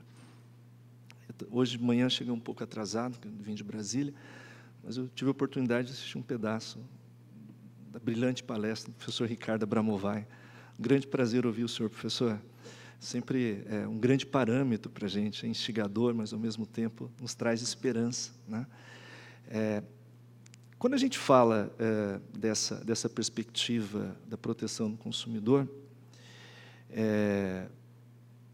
a gente, às vezes, se surpreende, né? O tema proteção de dados não é novo, né? Ele é novo aqui no Brasil, né? Talvez ele tenha aqui no Brasil provocado aí muitas surpresas, digamos assim, muitos fatos novos que ainda precisam ser, de alguma maneira, eu diria, apreendidos, né? Tanto pela sociedade como também pelos próprios órgãos de defesa do consumidor. Mas, quando a gente faz essa proposta de trazer essa perspectiva da proteção do consumidor, o que me parece é que esse microsistema de proteção do consumidor, previsto no Código de Defesa do Consumidor, que foi editado em 11 de setembro de 90, esse ano a gente vai ter 28 anos da sua publicação, é que esse microsistema ele traz inúmeras regras para a proteção de dados. Vai além do artigo 43 e do 44. Então, é um pouco nesse sentido que eu quero compartilhar algumas ideias com todos vocês. Meu segundo ponto, né, minha segunda consideração inicial, é que, quando a gente olha para o propósito da proteção de dados, não é a proteção dos dados, é a proteção da pessoa. Acho que esse é o eixo constitucional que merece a nossa análise, né? Eu sempre gosto de lembrar, numa dimensão constitucional, que o artigo 3º da Carta Constitucional diz quais são os objetivos da Constituição. Ela traça ali, de uma forma expressa, no inciso 1º, os objetivos, os propósitos da Constituição da República Federativa do Brasil. Então, ele diz lá no inciso 1º, dos objetivos é a construção de uma sociedade que seja livre, que seja justa e que também seja solidária. Bom, se essa é uma declaração de objetivos, então é claro que isso tem que ser contemplado na hermenêutica constitucional, na leitura constitucional. E aí a gente vê o quanto é importante, o quanto esse eixo, né, esse propósito que a gente considera aqui preliminarmente, que todo o eixo da proteção de dados ela gira em torno da pessoa, ela tem uma dimensão constitucional, né? Acho que uma segunda movimentação que também é relevante a gente demarcar é o reconhecimento, né, da privacidade como um direito e uma garantia fundamental, né?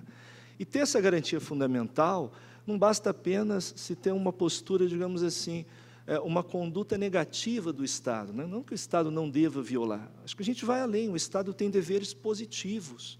E aí, uma outra fala que também acho relevante, que é do professor Wilhelm Canaris, é que, quando a gente fala dessa proteção, ela tem que ser uma proteção suficiente. Então, ela precisa ir além.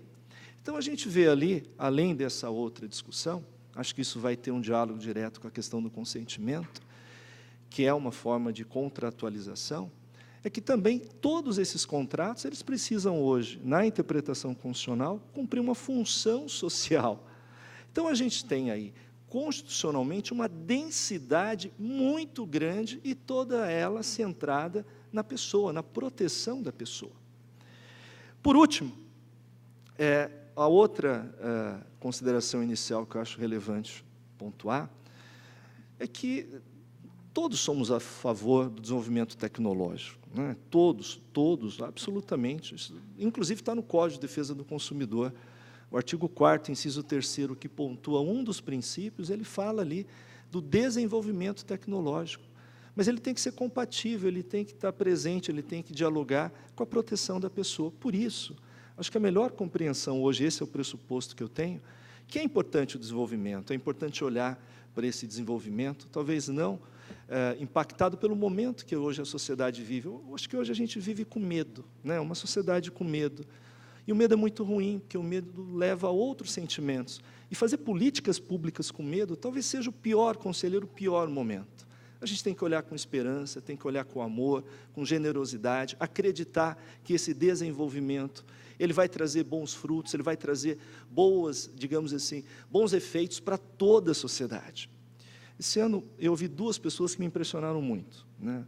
A primeira delas foi a professora Lili Fey. Ela é professora de Stanford, uma das precursoras que trabalhou com inteligência artificial. Mário, ela dizia assim, né? Eu achei bonito ela dizer, ela disse, a máquina não pensa por si só, né? Quem programa a máquina somos nós, são os valores humanos, né? E nada reflete mais o seu criador, que somos nós, os homens, do que as máquinas, do que a inteligência artificial, do que todo o processo. O que é importante nesse processo de desenvolvimento é que nós temos poucas certezas, né? Nós temos um leque, uma miríade de possibilidades, de potencialidades que não nos faz ter certeza. Essa vivência dessa pós-modernidade nos faz olhar para isso, talvez com outras ferramentas. Então, por isso que esse desenvolvimento, que já traga dentro de si, embutido a preservação da privacidade, ele precisa receber uma institucionalização, nós precisamos caminhar para estatutos éticos, para a declaração de estatutos éticos, de como é que nós vamos viver esse novo momento. Então, são 3 considerações que eu gostaria de fazer logo no início dessa minha breve reflexão. Então, a primeira delas, vou puxar para a defesa do consumidor. Segundo, acho importante lembrar que o propósito de toda a proteção de dados é a proteção da pessoa. E terceiro, depois não adianta a gente ficar enxugando gelo e correr atrás, digamos assim, dos efeitos pontuais do que vai acontecer. A melhor forma para aliar esse desenvolvimento é fazer com que ele nasça já com essa preocupação, com esse cuidado voltado para a pessoa, voltado para a proteção e para a privacidade. Depois, Mário, não adianta correr atrás do prejuízo, que vai ser muito ruim para toda a sociedade. Então, acho que o momento é a gente trazer para dentro e trabalhar com essas informações, trabalhar com esses elementos que hoje, eu diria, mais de 3 décadas de experiência de proteção de dados no mundo e alguma experiência no Brasil nos proporciona. Muito bem. Acho que esse painel ele traz 2 eixos. Ele, primeiro, faz uma pergunta sobre as possibilidades, e acho que esse é um eixo importante, depois ele vai falar dos limites. Para falar das possibilidades, eu queria dizer que eu prefiro permitir, né, sempre ter acesso à informação, ter acesso aos dados, independente do que vai ser da forma como ele vai ser utilizado. Acho que um primeiro problema é a gente permitir essa liberdade, permitir esse acesso, permitir que exista toda essa potencialidade que nós temos com as informações e de utilizar essas informações. É possível a gente fazer isso. O nosso problema é uma decisão de país, o que nós queremos fazer com isso. Então, acho que quando a gente se coloca essa primeira pergunta, se é possível, é claro que é possível, é claro que é não só possível, como necessário se utilizar, se vivenciar, se ter a possibilidade de produzir conhecimento, novos conhecimentos através dessa informação, né? Então, essa primeira pergunta me parece ter uma resposta inexorável, é possível, mas é sempre importante a gente considerar quais são os efeitos que possam ter. Então, acho que um primeiro dado, e eu gostei muito, eu falei para o Bruno do guia que ele fez do Checkmate, achei que é um trabalho muito bacana, é uma síntese muito bacana. Então, quero cumprimentar aí toda a equipe que desenvolveu esse material, e eu concordo muito com o que está ali. Então, acho que tem 3 pontos que são importantes quando a gente vai falar das possibilidades de se usar dados para a produção de perfis comportamentais dos consumidores. A primeira delas, a primeira questão importante é, acho que a gente superar essa discussão entre dados pessoais e dados anônimos, né? Qual a preocupação? Toda vez que a gente fala de dados anônimos, a gente está criando uma exclusão sobre a qual não vai incidir nenhum tipo de proteção. Mas é um terreno movediço, porque hoje, acho que até a Veridiana demonstrou na apresentação dela, até um dado anônimo ele pode ser depois resgatado e, por correlação, você pode criar uma identificação. Então, é evidente que essa dicotomia ela não nos ajuda, ela nos afasta, nos cria desconfiança, nos cria, eu diria, um sentimento e uma diretriz muito ruim, que é criar uma postura defensiva sobre algo que nós podemos e devemos superar. Então, acho que essa é uma primeira questão que precisa dialogar com essa possibilidade. Claro que é possível desde que, inclusive, dados anônimos sejam considerados, como está no projeto da Lei Geral de Proteção de Dados, a possibilidade de que eles também fiquem sobre o regime desta proteção.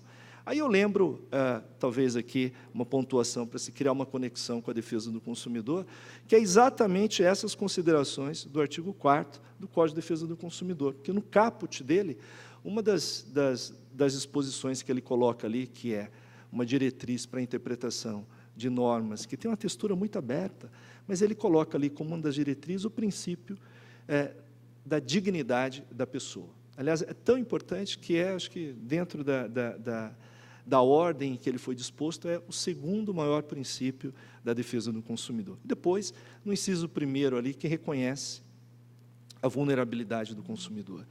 É importante dizer que essa vulnerabilidade ela não nasce em 90, né? Ela nasce em 85 das diretrizes das Nações Unidas. Então, são 2 elementos ali que mostram a positividade, a previsão do Código que pode tutelar essa relação.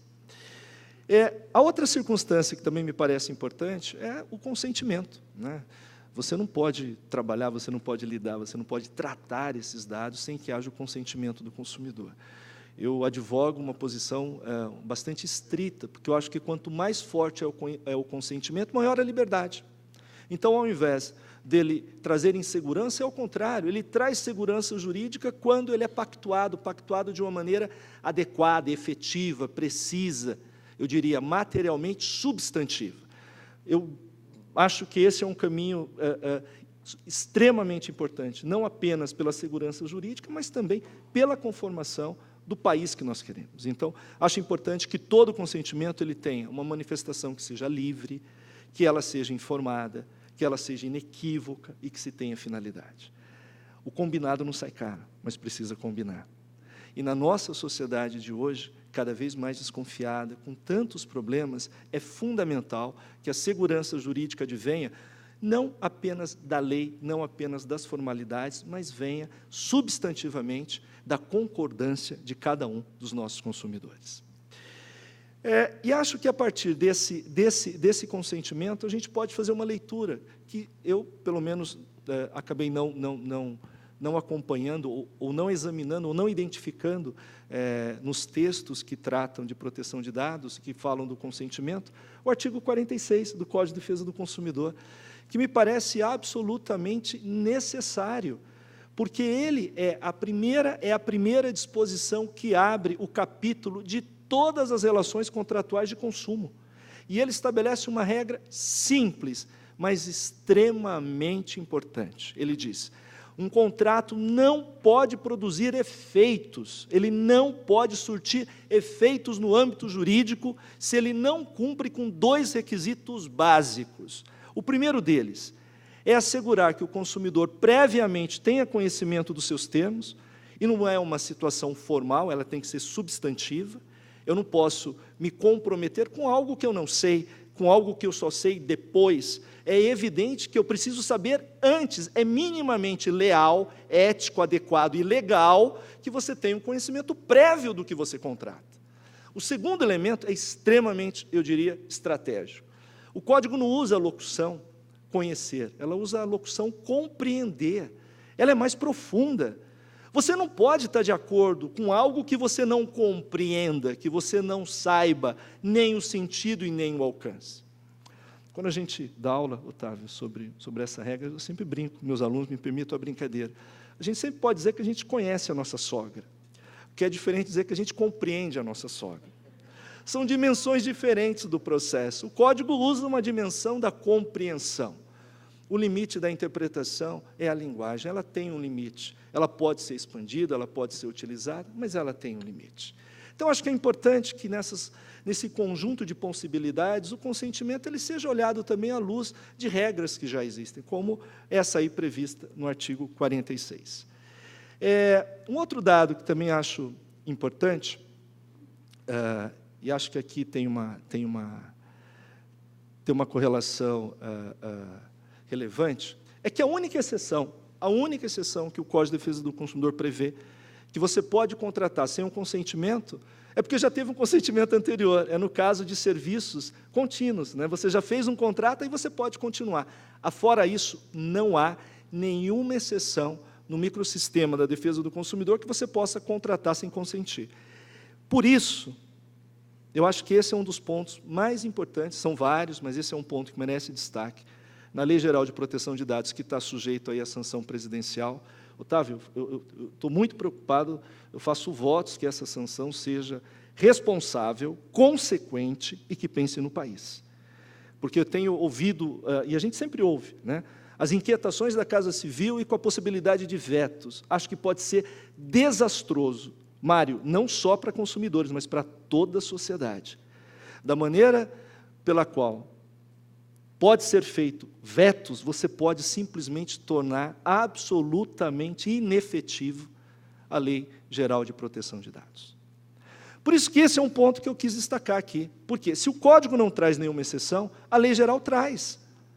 Ela traz uma exceção, sobretudo quando a gente fala dessas novas tecnologias, fala do Big Data, por exemplo, em que fica difícil você pensar nesse consentimento. Por isso, acho que aqui, essa locução, esse mecanismo que se traz dos legítimos interesses, ela é importante. Mas é importante, sobretudo, quando você assegura essa diretriz de transparência para que ela ocorra, que ela garanta o acesso dos consumidores a essas informações e garanta, sobretudo, o controle da sociedade. Então, é possível que você utilize esses dados, digamos assim, com o consentimento que o consumidor deu, mas que ele não vai alcançar com precisão, porque a gente está falando de um Big Data. É possível, desde que você tenha possibilidade de acesso e de controle. Já acabou meu tempo, mas eu quero ainda registrar um outro ponto que me pareceu relevante, é que esse consentimento hoje no Brasil ele é feito de uma forma muito bruta, de uma forma muito, digamos, rígida, né? Como se a gente dissesse que hoje, para você acessar, para você ter um e-mail gratuito, você precisa ceder todos os seus dados. A condição ela é take it or leave it. E me parece muito agressiva. Isso me parece até algo que nós deveríamos repensar o processo. Por quê? Porque o artigo 39, inciso 1º, do Código de Defesa do Consumidor, ele estabelece, como sendo venda casada, você coagir, exigir do consumidor para a aquisição de um serviço, a aquisição de outro serviço. Nessa dimensão, exigir-se do consumidor algo tão, digamos, geral, em que você consente com tudo, senão você não tem acesso, me parece algo muito violento, algo que vai além do simples exercício de direitos. Aí vem a ideia de abuso, né? O abuso ele ocorre quando? Quando você se excede, mas ocorre também, não apenas quando se viola a boa-fé, mas o abuso só ocorre porque uma das partes é mais fraca. Você só abusa daquele que você pode abusar. Ele só ocorre porque a outra parte não tem nenhum elemento para se proteger. É por isso que essa regra do 39, inciso 1º, ela é tão importante, porque ela reestabelece a convivência pública de um espaço público de uma maneira minimamente civilizada. Por isso que essa granularidade é um dos elementos bastante relevantes para o processo. Acho que essa granularidade, ela está lá no 29, acho que a Veridiana citou, o 29 são diretrizes importantes, que vale a pena a gente repensar. E eu quero já passar para os limites, né? Acho que já acabou meu tempo. Sempre gosto de lembrar que o Código ele é um grande instrumento para estabelecer esses limites. O regime de abusividade, ele tem um eixo da boa-fé, mas ele tem um eixo da isonomia. Só há abuso porque a outra parte é vulnerável, e aí a gente consegue pensar em pelo menos 10 tipos de abusos que o Código já estabelece como limite para a realização dessas atividades. Acho que tem alguns cases no Brasil que vale a pena examinar. Um caso é o geoblocking, quando você usa os dados pessoais do consumidor para impedir com que ele contrate. Eu não tenho dúvidas nenhuma que essa é uma prática abusiva.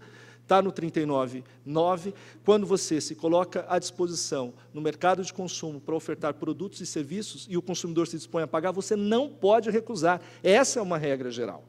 Essa é uma regra geral prevista em lei. Não há a utilização, não há que se falar em utilização de dados para impedir o consumidor comprar. O caso foi muito simples.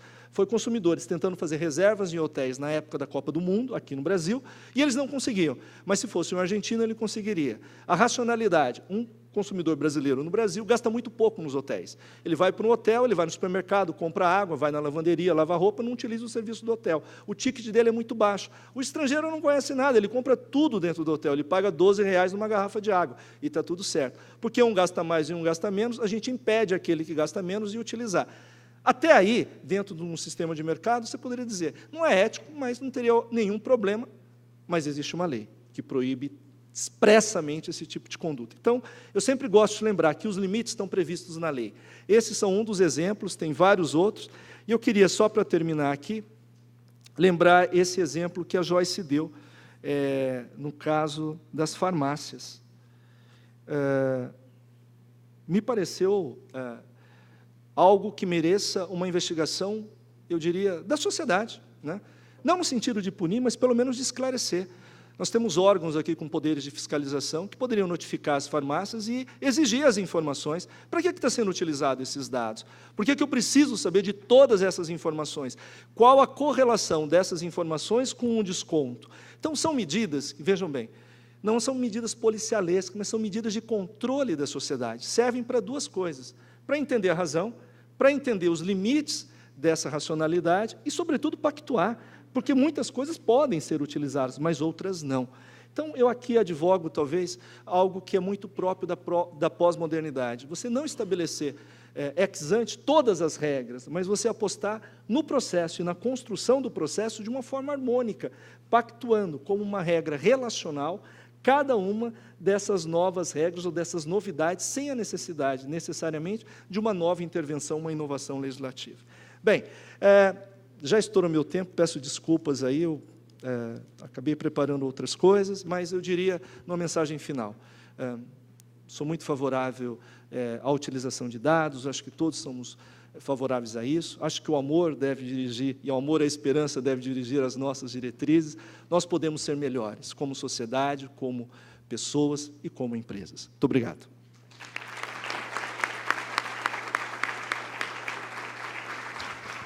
Muito bem, agradeço ao professor Ricardo, mais uma vez, sua brilhante exposição. Comunico à assistência que, em razão do atraso no início das atividades nesta manhã, a retomada dos trabalhos após o almoço ocorrerá apenas às 14 horas.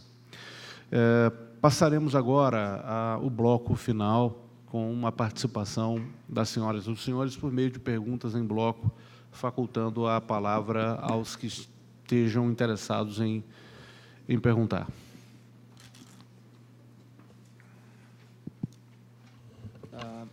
Bom dia, queria agradecer a Renato Leite Monteiro, sou doutorando na USP, em Filosofia do Direito, e eu tinha duas perguntas, um professor Mário Viola e um professor Ricardo. Professor Mário Viola, existe muito uma discussão muito grande, por exemplo, se a GDPR ela traria expressamente, não existe essa palavra na GDPR, o direito à explicação.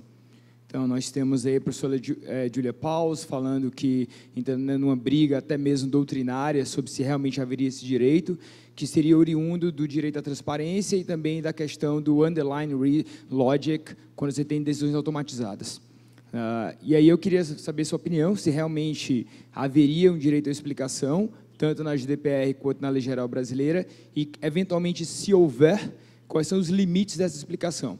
Porque, se a gente for pegar o posicionamento do STJ, o que muitas entidades têm dito é que haveria o direito a ter acesso aos dados pessoais que foram utilizados e não necessariamente a lógica. Acho que não precisa nem entrar na questão de segredo de negócio, porque não é fornecer aqui o código-fonte de um material. Acho que isso está claro na legislação. Mas quais seriam os limites desse direito à explicação para entender a lógica que por trás do processamento, principalmente processamentos automatizados? E para o professor Ricardo Morishita, a nossa lei geral, ela, no seu artigo 12, parágrafo 2º, ela traz uma previsão que nem existe na GDPR, que a versão é até mais avançada que a GDPR nesse sentido, né, que ela fala assim, que poderão ser igualmente considerados como os dados pessoais, para fins desta lei, aqueles utilizados para formação de perfil comportamental de determinada pessoa natural. Isso no artigo que fala expressamente de dados anonimizados. Então, basicamente, a nossa lei geral fala que dados anonimizados, que estariam originalmente fora do escopo de aplicação da norma, quando utilizados para fins de formação de um perfil comportamental, seja ele de seguro, seja ele de saúde, seja uma rede social e outra, eles serão considerados dados pessoais quando forem para uma pessoa identificada. E a minha pergunta é o seguinte, porque houve uma alteração na palavra nos 47 do segundo tempo aqui, na GDPR, porque tinha identificável. E a ideia de ser identificado e identificar é muito diferente.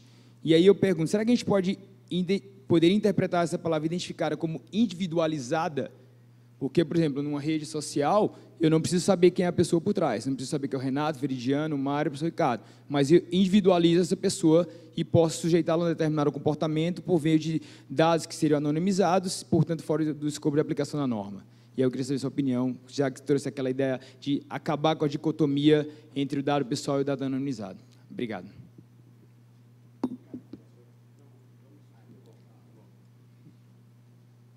A bloco, né?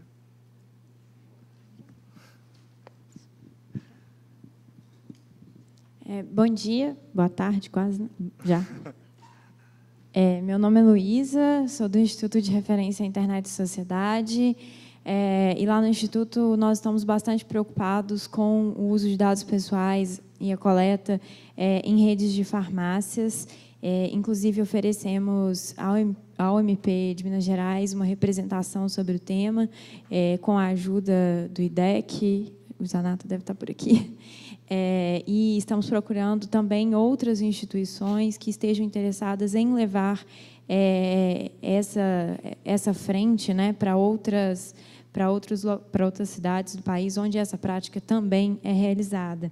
A minha pergunta é para a Joyce, especialmente em razão do contato que você teve com as redes de farmácia durante a tua pesquisa, se você considera que é possível, né, ou é viável maior transparência, como poderia haver maior transparência em relação à coleta e uso dos dados por essas redes, e se elas estão preparadas para a implementação dos padrões de proteção da nova Lei de Proteção de Dados, integrada com as regras do Código do Consumidor. Obrigada. Bom dia, meu nome é Rúbia Ferrão, sou advogada e professora atuante com direito digital.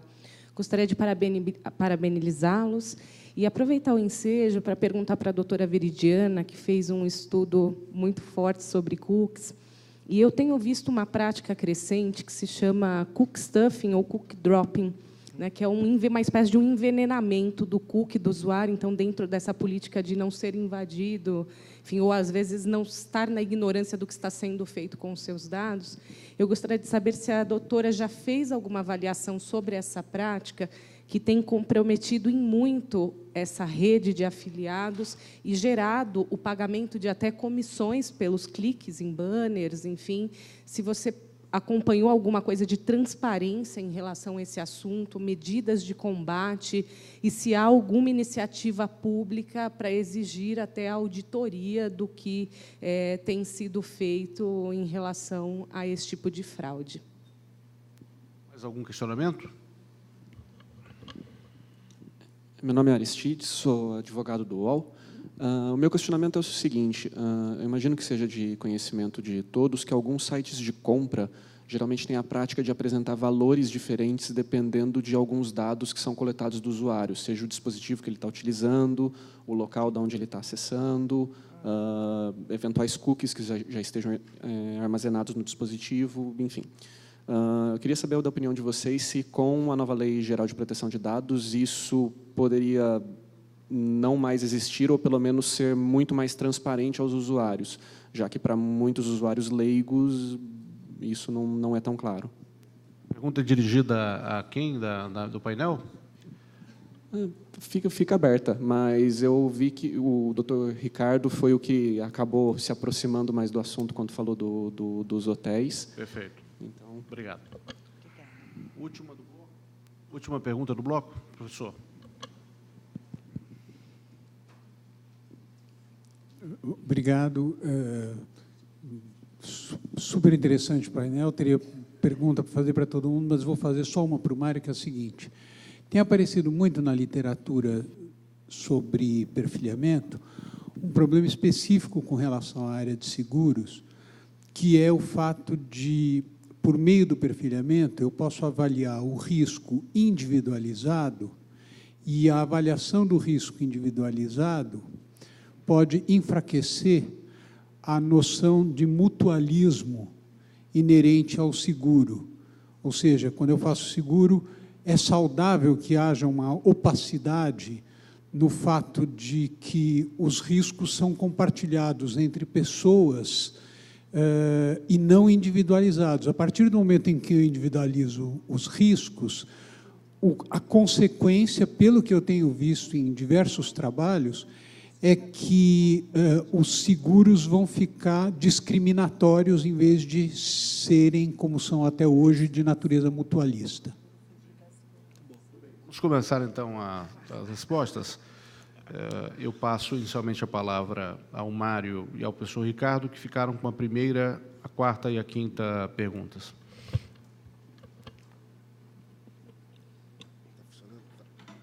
Bom, vou tentar responder aqui. Se eu esquecer alguma coisa, por favor, me corrijam.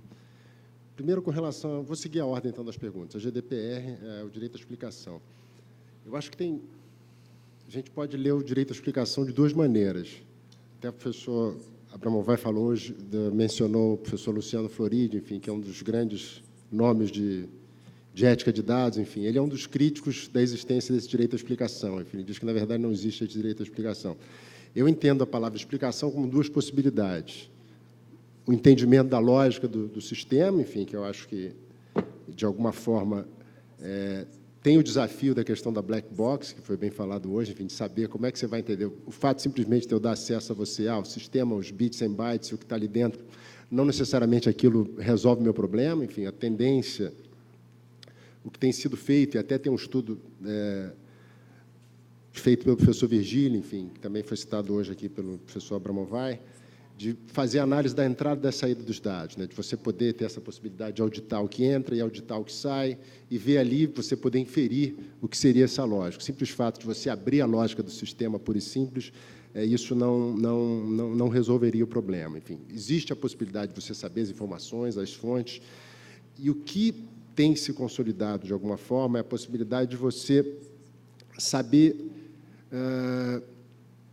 não só as informações que você fez, ou o que foi mais impactante para a tomada de decisão. Enfim, aqui foi o fato de você ser, sei lá, de cor negra ou de cor branca, você ser de origem latina ou de origem europeia, você ser do sexo feminino ou masculino, enfim, para você poder identificar se existe alguns pontos de divergência, né? Até tem um caso interessante da Corte Europeia de Justiça, que é o TST-Achá, provavelmente muitos que trabalham com direito do consumidor já ouviram falar, que foi um caso em que uma organização de defesa do consumidor entrou com um caso discutindo um dispositivo da diretiva europeia que falava de não discriminação. E essa diretiva tinha um dispositivo que falava especificamente da atividade de seguro. Ele dizia que, para atividade de seguro, se poderia haver uma diferenciação com base no gênero. E a Corte Europeia disse que aquele dispositivo da diretiva não era válido, enfim, não era conforme os princípios da União Europeia, né? E aquilo, de alguma forma, criou um problema, enfim, porque você não poderia mais vender serviços especificamente voltados para a mulher, enfim, você não poderia mais ter pacotes de produtos baseados no gênero, enfim, como um fator distintivo. Você sabe, estatisticamente, estatisticamente, qualquer coisa pode ter relevância. Se você pegar um estudo muito longo, algum valor de relevância tem. Mas tem estatísticas, por exemplo, que para automóvel, seguro de automóvel, a mulher ela tem ela provoca menos danos de menor gravidade. Tem alguns estudos que apontam que existem danos de maior frequência, mas de menor gravidade, e os homens de maior gravidade, por isso produtos para a mulher normalmente tendem a ter um valor mais baixo de mercado. Então, se criou esse problema, a Comissão Europeia, como realmente criou um problema, acabou fazendo o preço dos seguros para a mulher aumentar, porque você entrou nessa ideia de não individualizar, mas de não poder categorizar com a questão do sexo, enfim, tem um problema do mutualismo ao reverso também. Eles fizeram uma interpretação desse dispositivo, dizendo que, na verdade, não que você não poderia fazer distinção por essa característica, você não poderia fazer exclusivamente por essa característica, mas aquela característica, aquela informação, ela poderia ser usada dentro de um escopo. Acho que é basicamente isso. Enfim, a lógica de você saber que não um único fator vai ser o determinante da sua diferença. Não pode ser, não é a minha cor de pele, não é a minha orientação sexual, que aí eu já acho que é muito mais complicado, enfim, não é o fato de eu ter uma determinada nacionalidade ou outra, enfim, eu acho que é justamente você garantir que não vai ser uma informação. Então, esse tipo de lógica do sistema, de saber que ele não vai ser baseado em um fator específico, vai dar um peso desproporcional a um fator específico, eu acho que isso a gente consegue buscar. Lógico que sistemas mais simples de avaliação de risco, você tem como abrir mais, enfim, essa lógica desse sistema de valoração, mas dentro do algoritmo eu acho complicado. E a outra vertente da informação, da explicação, acho que é essa vertente ativa, né, de você dar a possibilidade, quando você faz direito de correção das informações, de você poder acrescentar informações para justificar aquela determinada situação. Eu, no passado, deixei de pagar alguma coisa, não paguei na prazo de validade. Eu não paguei porque, naquele dia, eu estava num avião, o avião caiu, eu não tive como ir ao banco, eu tive um acidente de automóvel, fiquei no hospital por 2 meses, enfim, eu acho que tem essas duas visões dessa possibilidade de explicação. Normalmente a gente fala da lógica do sistema, mas eu acho que tem também essa possibilidade de você acrescentar. Então, você atualiza a informação, corrige acrescentando mais informações, que eu acho que é um pouco essa ideia de você ter esse duplo papel de intervenção. E vou tentar ser rápido, porque eu falei demais, mas é porque os temas são de grande dimensão. Com relação à questão do mutualismo, eu acho que, de alguma forma, eu toquei, mas a ideia... Concordo que assim, você tem um monitoramento muito delimitado de uma pessoa específica, você basear todo aquele risco naquela pessoa, você realmente tem um impacto, pode ter um impacto negativo do mutualismo. Por isso que eu acho que essa ideia de você poder agrupar, vamos dizer, em grupos maiores, com perfis similares, mas não tratar individualmente aquele indivíduo, você sempre trabalha, você não deveria, ou podemos correr o risco de ter um impacto negativo no mutualismo se a gente for muito ao passo a passo. Em vez de eu analisar o histórico dessa pessoa, o perfil dessa pessoa dentro de um histórico de risco, vou começar a monitorar passo a passo. Então, eu tenho o seu seguro de saúde, eu vou te cobrar mais porque você andou aqui, ou você tem um batimento diferente. Enfim, eu acho que é um cenário novo. A gente tem realmente, como o Ricardo falou, tem esse desafio das tecnologias, que elas estão possibilitando uma troca real e muito mais rápida. Mas tem os riscos também. Hoje já existem, por exemplo, na Europa, não é o caso do Brasil ainda, seguros de automóvel vinculados à condução. Então, se o cara é um mau ou um bom condutor, ele pode pagar mais ou menos seguro. Enfim, lógico que não é o único modelo de seguro. Normalmente, eles oferecem a possibilidade de você querer um preço de seguro mais estabelecido. Enfim, eu não sou um técnico de seguro, nem atuário, enfim. Mas...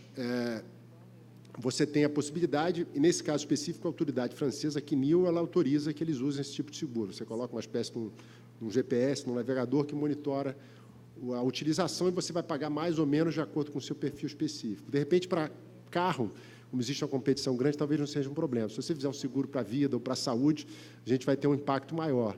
Mas aí nisso eu estou com o Ricardo Morishita na linha de dizer que a sociedade vai ter que decidir até que ponto a gente quer ir. Enfim, eu acho que são um pouco as decisões éticas que a sociedade faz, né? Quando a gente adota a legislação, a gente define. Se a gente, por exemplo, no seguro lá, para usar o seguro, já que eu hoje estou com esse chapéu, enfim, quando você fala do seguro de saúde, a gente tomou algumas decisões. No Brasil, o seguro-saúde, você não pode se recusar a cobrir, você não pode dizer que você não cobre por determinada idade, você não pode recusar a cobrir alguém porque tem uma doença, você não pode se recusar a oferecer aquele seu excluído um serviço a alguém que já tem uma doença prévia. Se eu for, sei lá, eu tenho pressão alta, eu entrei num seguro-saúde hoje, ou um plano de assistência à saúde, eu não posso, daqui a 2 anos, ele dizer, não vou cobrir essa intervenção que você teve, porque você já tinha aquela doença quando entrou. Não, a lei estabelece um prazo máximo de atuação. Então, enfim, concordo que a sociedade vai ter que tomar essa decisão.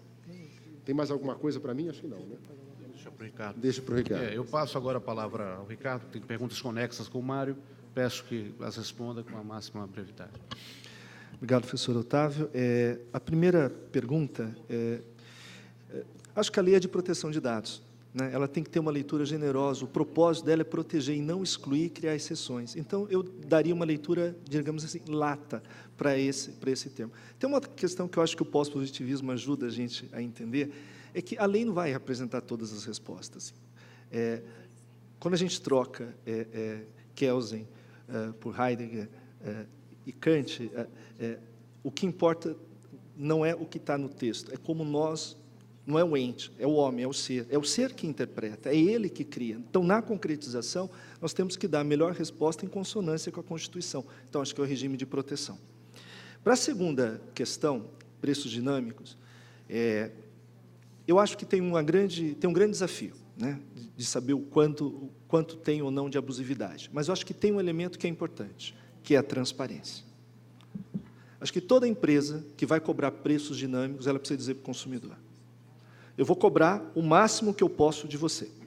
Eu vou explorar, no caso de passagens aéreas, a sua máxima necessidade para lhe imputar o maior preço. Essa transparência tem que ser absolutamente clara para todos os fornecedores. Acho que essa é uma regra já existente do artigo 31. Você tem que assegurar transparência e informação, e a sociedade vai formar a sua convicção.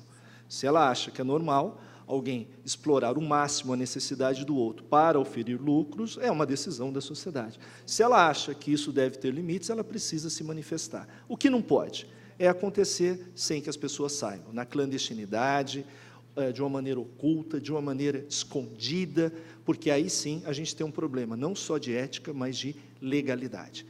Então, acho que é um momento importante que se discute preços dinâmicos, se exigir minimamente, já está na lei, é óbvio, todos estamos de acordo, que se garanta transparência. Vai cobrar mais porque você quer explorar mais o perfil dele, a necessidade dele e a disposição dele pagar mais? Ok, mas informa.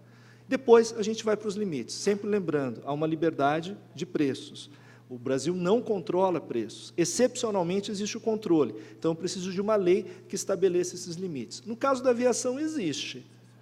Porque um dos requisitos para haver a concessão é assegurar o melhor preço para o consumidor, o mais acessível. Logo, qualquer tipo de prática de preços dinâmicos de companhias aéreas, eu não tenho dúvida, é prática comercial abusiva e merece ser combatida. Por quê? Porque, a despeito do regime constitucional de liberdade de preço, eu tenho lei que estipula limites para essa realização. Nos demais casos, o que vale é a transparência. Deixa a sociedade decidir. Se você estiver de acordo em pagar mais e ser mais explorada, ok, faz parte do jogo. Se a gente acha que não, a gente estabelece os limites. A gente precisa de mais discussão.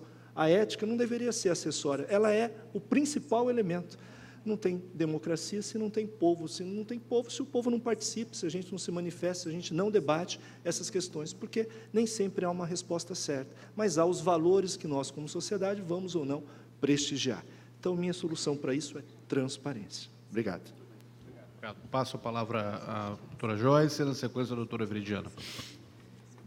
Apenas uma consideração, diferente dos meus colegas da mesa, eu não venho da área de direito, então a análise que eu faço sobre os dados pessoais, ela está no âmbito da sociologia e dos impactos que essa coleta, esse monitoramento causam para a sociedade brasileira. Então, respondendo a Luísa, eu acredito sim que é possível essa transparência. Parabéns pelo trabalho de vocês. Eu acredito que essa transparência só virá a partir de trabalho como o que vocês estão desenvolvendo, porque enquanto não tiver isso, eles não são questionados, não são tensionados, não tem por que eles tornarem isso transparentes. Como que eles vão mostrar a prática que está ocorrendo de mercado e regulação de preços em cima do que eles ainda não são cobrados por isso?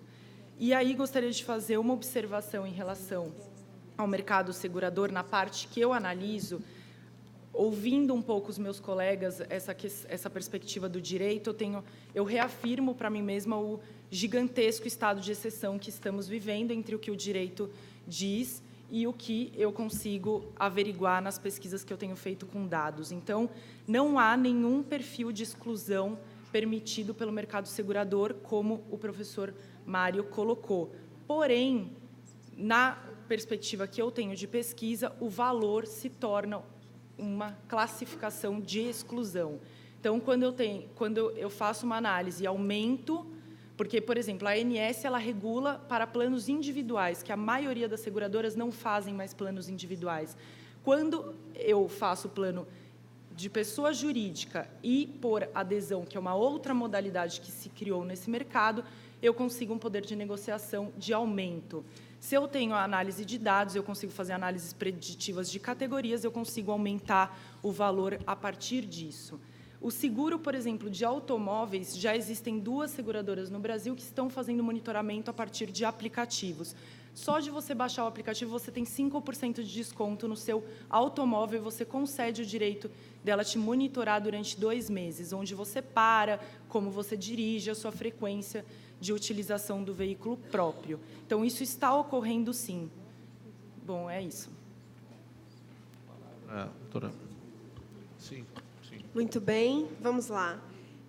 Bom, em relação ao cookie stuffing, a gente não fez nenhum estudo específico.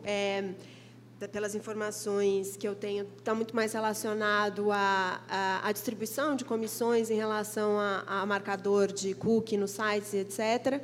Isso, inclusive, demonstra que, dentro dos próprios agentes, existem questões de transparência, né, e de incompreensão de como isso é utilizado. Então, isso traz, novamente, a necessidade de que todas essas, de que essas técnicas sejam utilizadas com transparência e com bastante informação. E aí isso me fez lembrar, inclusive, uma anotação que eu gostaria de ter comentado da assimetria de informação do que o Viola comentou, de que, de fato, existe uma simetria de informação em relação, enfim, às análises de risco que precisam ser feitas em relação aos usuários, aos cidadãos, etc., mas a simetria de informação se coloca cada vez mais e muito mais em relação aos próprios cidadãos, né?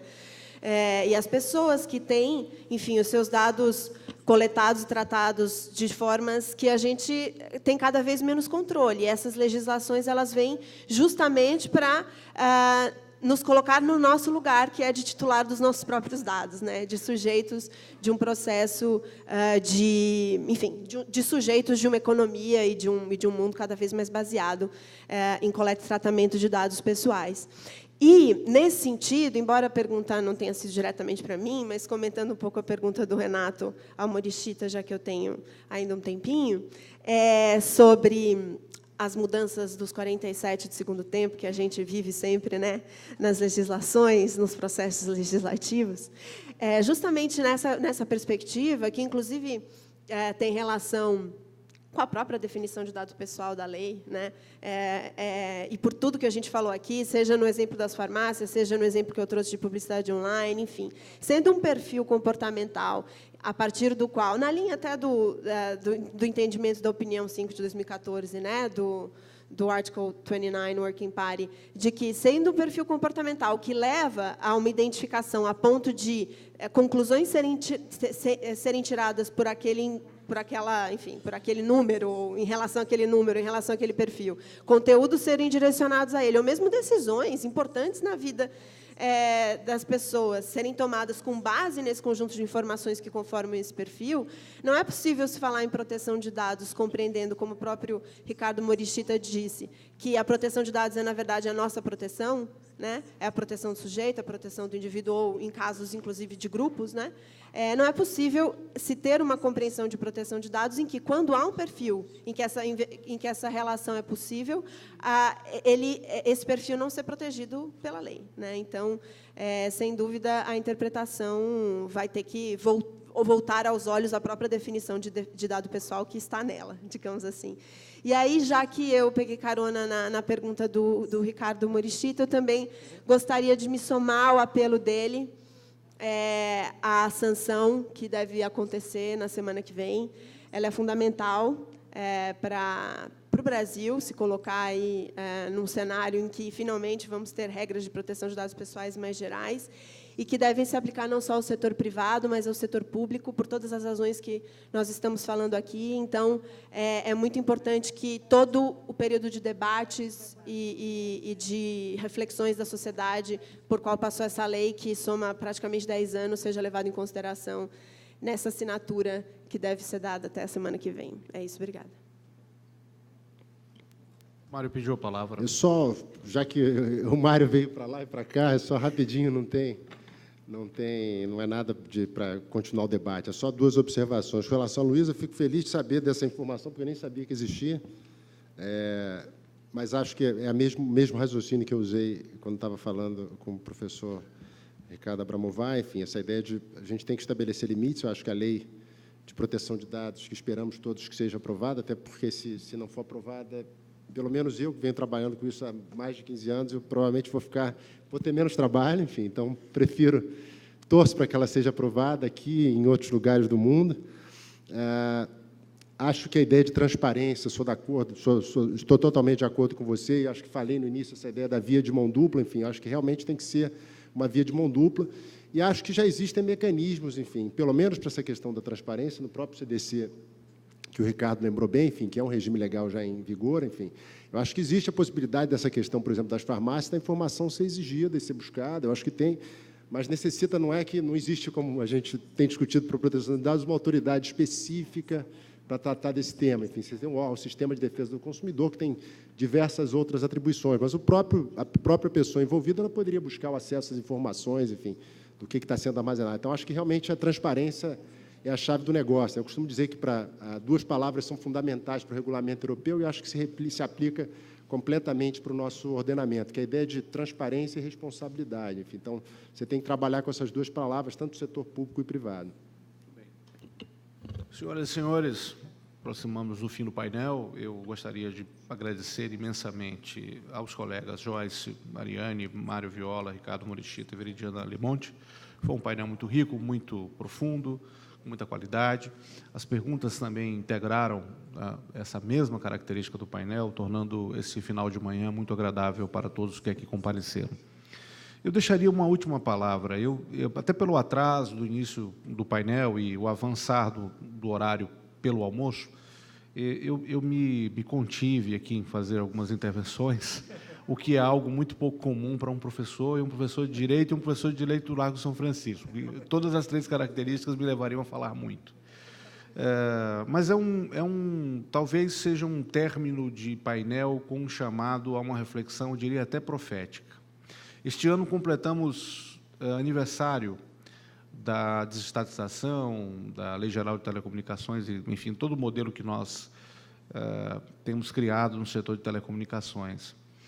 E, como regulador, como conselheiro da agência, e vivendo essa situação de médico e monstro, de acadêmico e também de regulador, de ver quantas teorias acabam, na prática, se mostrando muito pouco praticáveis, eu tenho muito receio de que, da mesma maneira como muitos sonhos frustraram-se no âmbito de telecomunicações, daqui a 10, 20 anos, nós talvez estejamos vivendo uma fadiga em relação a esse belo projeto que deve ganhar vida nos próximos dias. Até acredito que não na próxima semana há uma discussão sobre se o prazo do veto foi ou não dilatado em função da devolução dos autógrafos presidenciais. Isso até semana que vem eu vou me inteirar como é que está esse ponto. Mas eu tenho um grande receio, porque regulações muito ambiciosas, com estruturas sociais atrasadas, conduziram, e aí eu não falo do setor de telecomunicações, mas nos setores regulados em geral, a um amplo processo de judicialização, e que demonstra a falência do modelo regulatório, não só pelo que foi dito aqui, uma eventual captura de agências. Eu não sou capturado, sou regulador, não sou capturado, e defendo que isso não pode ser uma característica imprimível a um setor como um todo, de maneira, como uma palavra que foi usada pelo Ricardo, não granularizado. Isso não é um raciocínio muito correto, nem é um raciocínio honesto com as pessoas que estão se sacrificando pelo país e pela causa pública no papel de reguladores. Mas há um problema que é de uma ambiência social, eu diria até antropológica, em relação aos ambientes nos quais esses modelos foram importados, que muitas vezes não se consegue dar respostas dentro desse aparato. E isso leva a uma desmoralização do modelo, que é a judicialização. Em alguns países muito pobres, a responsabilidade civil, que acaba sendo o caminho natural para a fuga dessas falhas, ela acaba se transformando num instrumento de distribuição de renda. Você não pune o ilícito, mas pune a condição social da vítima em função do que aconteceu. E aí os tribunais, por sua vez, dão uma contra-resposta, que são limitações aos valores das indenizações, fazendo que a judicialização se pulverize e você crie um subproduto, que é uma ampla judicialização, que também não resolve o problema, que deveria ser resolvido na política, na regulação e em maneiras ex ante. Portanto, é algo que precisa ser refletido sobre um modelo de regulação da proteção de dados e se as pessoas, na prática, vão querer um nível de proteção que se imagina. Nós adotamos um modelo europeu, mas há um modelo americano em que as pessoas não estão muito preocupadas com isso, e a ideia é a monetização dos dados. Esse talvez seja o grande ponto, se os dados ficarão no campo da monetização ou dos direitos da personalidade. Essa vai ser a discussão dos próximos anos, e nós vamos ter que nos debruçar sobre isso. Onde, do ponto de vista de uma linguagem também que foi um autor citado, Kant, do ponto de vista kantiano, onde os dados se localizarão, onde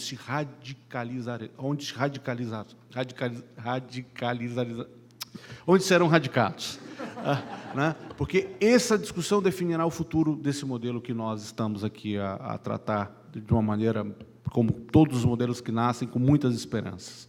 Portanto, eu chamo a essa reflexão, que eu considero que é, sim, radical, sobre que regulação teremos para o Brasil nos próximos anos. Muito obrigado, senhoras e senhores, e tenham uma boa tarde.